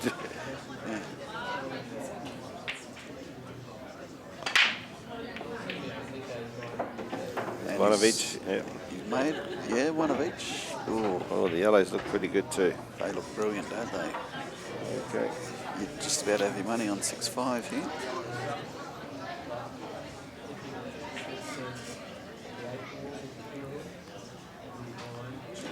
And I mean, we've given both players some raps today, and rightly so, but full credit, you'd have to say, to Justin Sage to have got himself back into this position. Yeah, a couple of little errors by James, just sort of swung it back again. I mean, it was actually the error by Justin that created the gap. You know, a little red in the corner pocket that he just missed, and then James ran the rack after that. And then since then, James made a couple of little errors as well, and Justin's leapt on them to get himself back in this match. Yeah, it's all about taking your opportunities in this match, isn't it? We all get them, but do you take them when they're there? Yes. And Justin's taken them when they're there. That's why he's back in this contest. He's capitalised on the chances he's had, and this one's still live.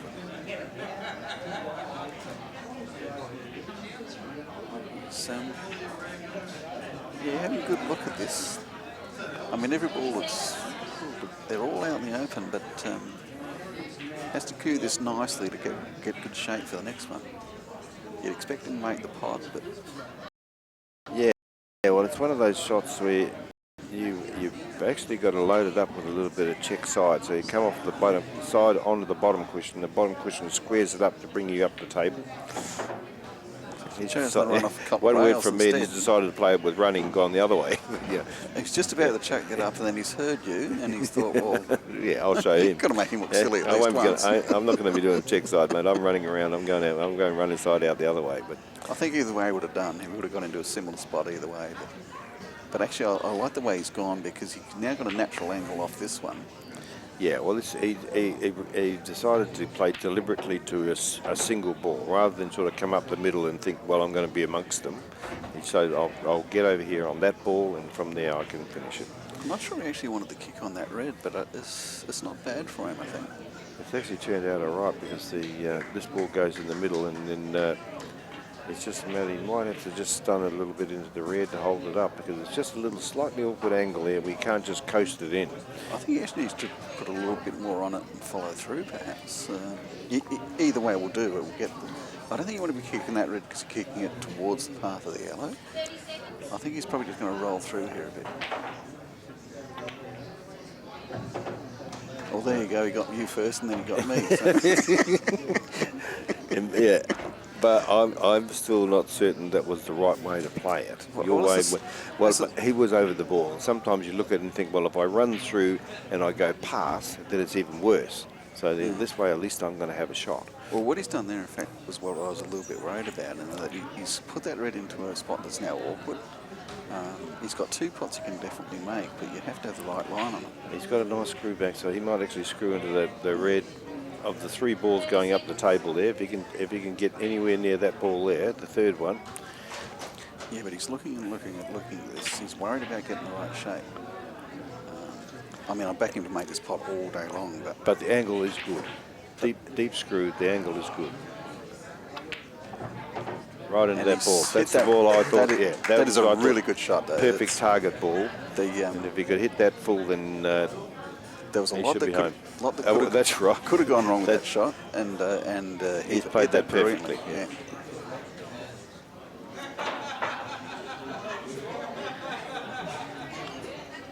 And he's got a similar shot again. Actually, he's got to dodge reds, but yeah, it's good enough angle to stun in and out. That's it. And again, he's hit that very well. Yeah. You know. He's making sure he didn't go too far with that. Just get off the cushion so I can just stroke the black in the middle. That'll be fine.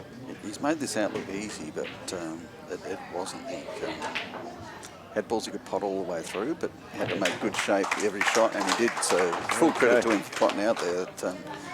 That was a lot harder than he made it look, I think. Yeah, an excellent out there.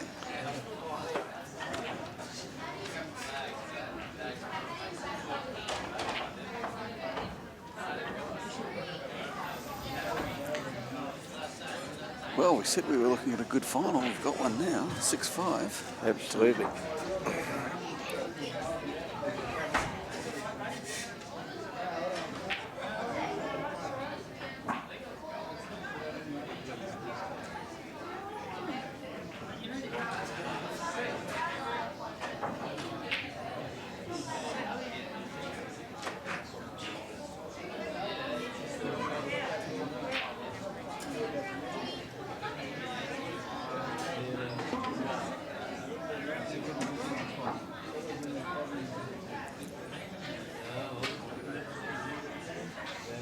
be some nerves jangling for the two Calcutta owners now, wouldn't there? Absolutely, that's right. There's a fair investment made on these two players, and big difference between first prize and second prize for the Calcutta. So another dry break, and look at this. I can't believe, such a great breaker, Jimmy, and another dry break. And once again, a really good pattern there for Justin. Yeah, I think the yellows look very nice. Oh, yellows are definitely. There's only one choice here, really, I think, and that's yellows. I mean, reds could be worse, but yeah, it has to be yellows, particularly with such an easy opening balls there to just get started, get a nice. Yeah, if he can tickle this one in that's closest to the white ball now, he makes a nice angle to actually pop the one in the other centre and try and even either get underneath that his difficult ball or even promote it. I think he's got too much angle to do that, the shot I'm thinking of. So yeah, I think he has to take this. Yeah, he's going around studying the table. I think that is what he's looking at, different options to get on that yellow. He knows once he gets that yellow done and dusted, the rest of the frame is just really, it's a training drill, apart from that one. I think he's hit that pretty well. He's just kept everything out in the open.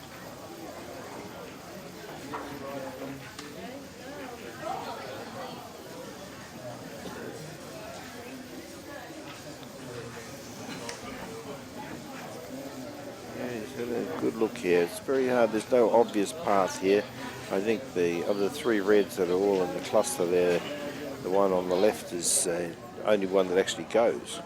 So he needs to play that, but he's trying to control the cannon off the other one to see where's that going to go. I don't want to lose the ball somewhere and make it difficult. He goes, can I play this and either stun into it and push it down past the other yellow, or do I float into it?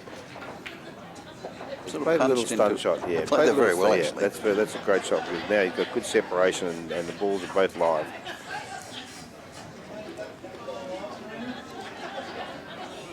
I think he's going to have to try and get down the bottom end of the table to finish, though. You know, well, that's why he's left out of the ball over the centre. He's realised that if I need to tidy these up, and then I need to get on that ball over the centre, float it into that pocket, stay underneath the awkward one, and the black plays down through the hole there anyway, into the left-hand corner. So it actually probably goes both sides. But, this is going to have to be played with a bit of pace. Actually, he hit that, he got called, and he hit that really well. Yeah. He's cued that nicely. Going to create a little bit of angle to get back up the other end from his last yellow now, I think. Yep.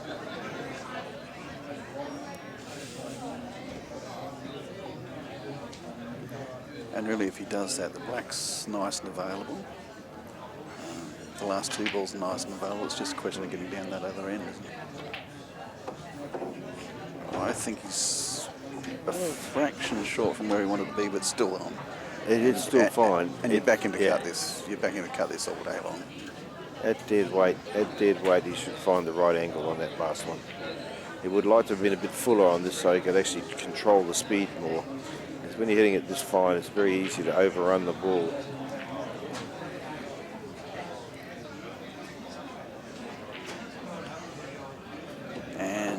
Just enough pace to drop it in. He hit that well. He has slightly overrun this. He got an angle, but he can cheat just a little bit to get down here. But he would like to have stayed high of it. Now, because he's below it, he's hitting it a lot fuller than he wanted to. But there's just a little bit of wiggle room there, I think. Yeah, you've got to be careful cheating these pockets too much. Not a lot of cheating room, but we saw him play one before and he played it absolutely perfect. So. Yeah, he made plenty of angle off the one I thought was too straight for him.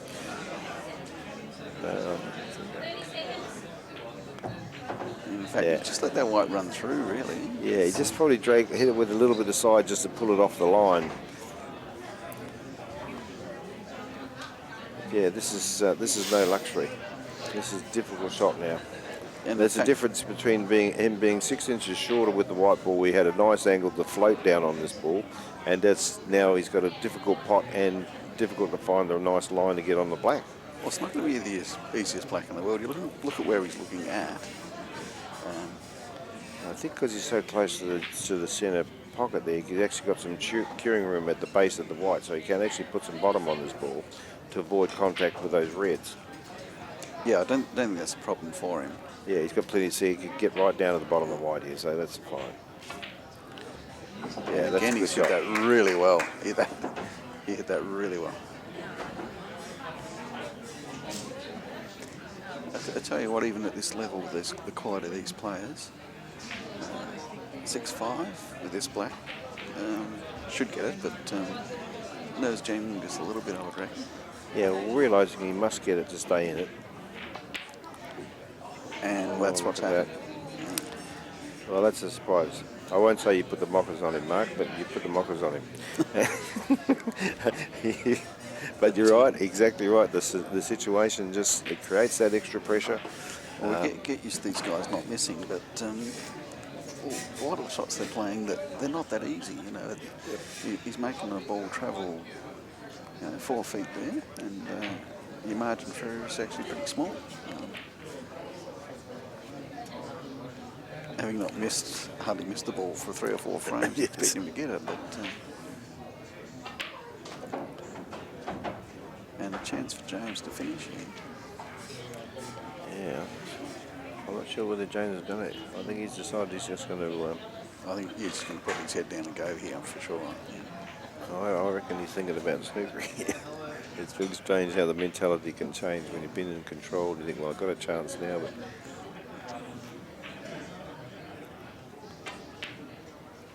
I told you he was going to do it, and he's thinking, hang on, I'm going to take no more chances.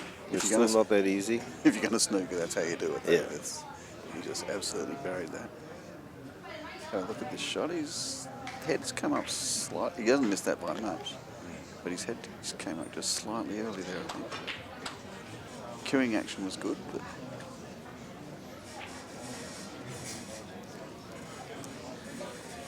And what he did, just try and kill the first shot, but then what odds Jimmy going out with one? Well, it's still not the worst scenario. If you don't think you can make good contact, and this is probably a gettable snooker. It's only one cushion snooker, but it's the short cushion snooker, which is the harder. These are the hardest snookers to get out of, because it's easy. You only got to be a couple of millimetres out, and you miss the ball altogether.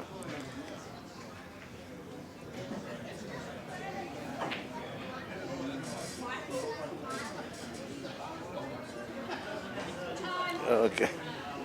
I see that Dave was... Oh, Dave, you... Yeah. Thanks, mate. I've just got a message from Dave saying, yes, he is watching and saying g'day, so he'll be enjoying this finally. He loves this game. And Jimmy's got ball in hand here. But, oh, was that a time foul? I think that was a time foul, yeah. So this really should... So while we're discussing options and reading messages, we've overlooked the fact that there's been a time foul. Jim would be pretty pleased to have been starting this in the open, as opposed to behind that other red where he could have been for his first shot, and or first visit. Hit that nice.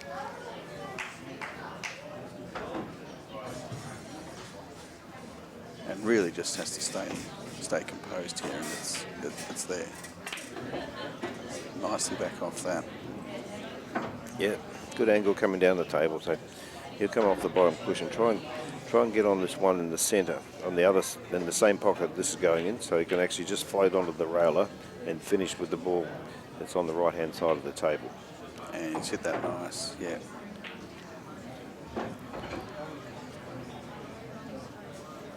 Yeah, I think actually this one in the middle now, yep. Then the one going into the corner, and then the one on the outside there is just an easy, give himself a nice half-ball angle, or he can actually punch it out if he wants to, but usually in these scenarios you want a nice half-ball angle where you can just roll the ball in, come off the side cushion, be dead straight on the black. That's exactly how he's left it. Well, we've seen a very high-quality final as we expected. Quite a close one in the end, but looks like it's going to be championship for James Delahunty. Well done, Jimmy. Great fight, fellas.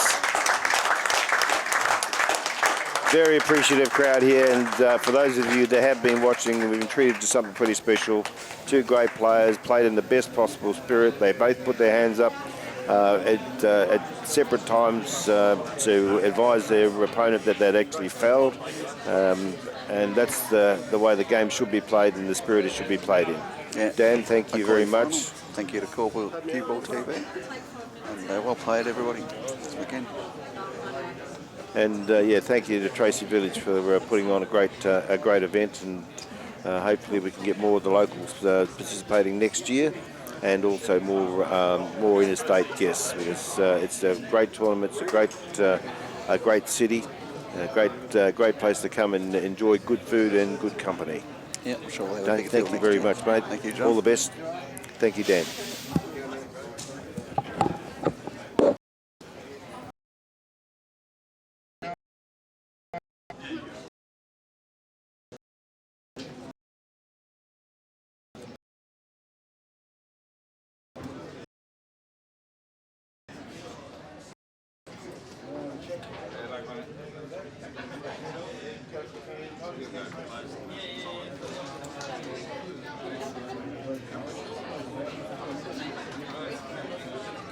Big cup day. Tell you what, it was looking like you got away. Both of them was left, they work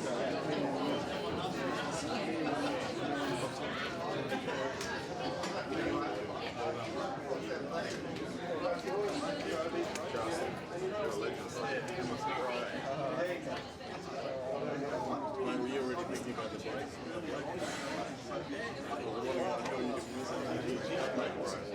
The Australian just. That's good. Well, that one.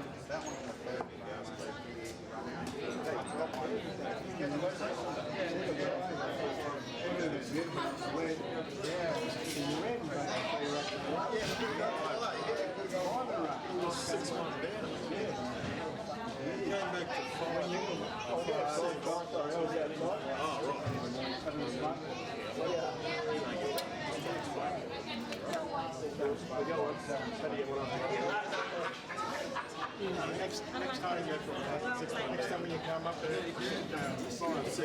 Yeah, go to the 16, you pick the right shirt.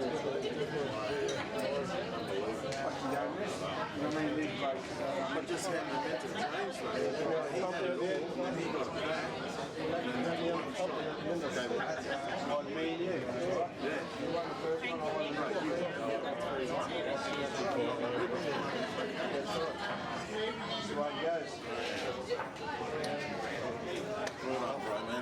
Thanks so much for coming, bro. Appreciate you guys. Maybe he's come back. A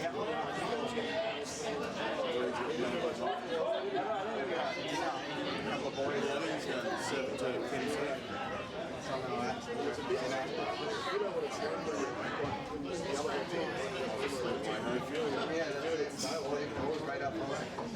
Oh, you work it.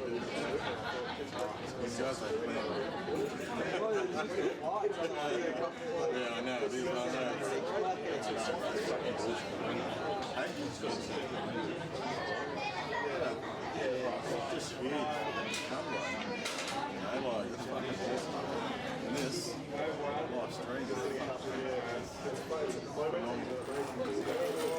It's huge, man. It's fucking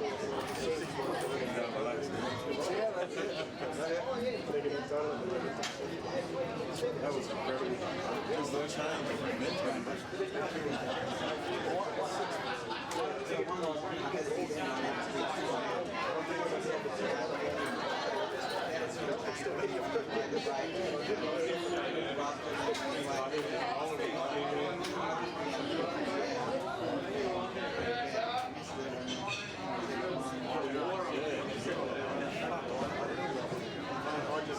Seriously, Jimmy? I thought you were going back. Let's come back. When he got back, was the 6 or the break. I missed a couple of chances earlier in the comeback, but I haven't really done much more in the last week. No, maybe 7-2. Maybe 7-2, maybe 7-2. When I missed the one in the middle.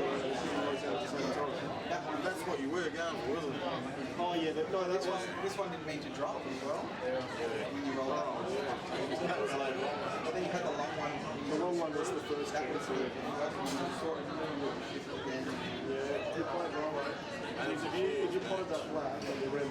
I would have been spilling, but I felt like it was mostly because of walking away. It was. What you did to him the first time, that's it, right?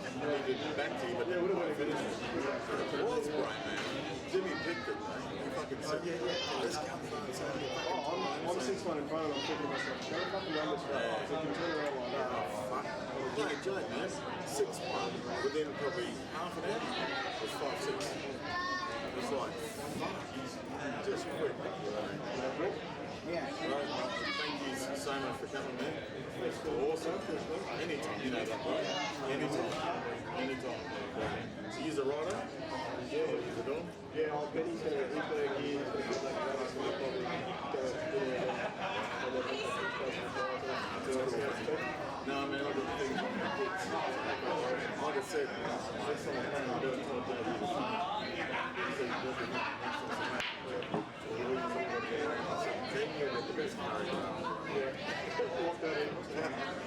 How'd you go? That was good? Yeah, it was really good, yeah. Dad said to me, Dad goes, I fucking spoke with John. He's skilled. It was windy. You guys were out. Oh, he's full of shit. Seriously, he's full of shit. He goes in his right side. Oh, he is so full of shit. The only thing I'm screwing at JB for Cows, just worried because they look like he was on the mic with Sue, and he's saying, oh yeah, Choco, he's telling me that, the best curry Darwin, he comes to his place, he cooks it. And Mrs. goes, oh, do you now? And I'm just like, you just put me in a big time.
Take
We're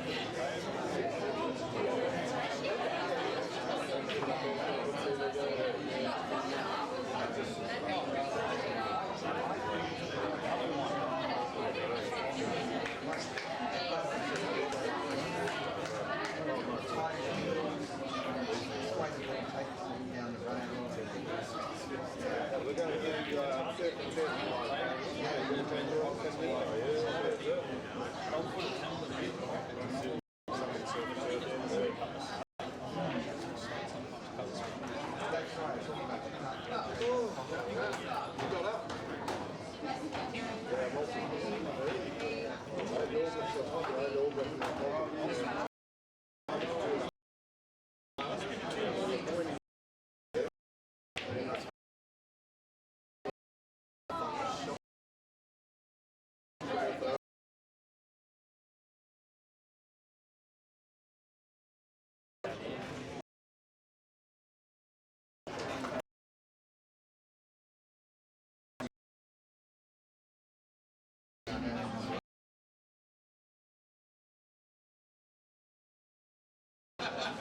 certain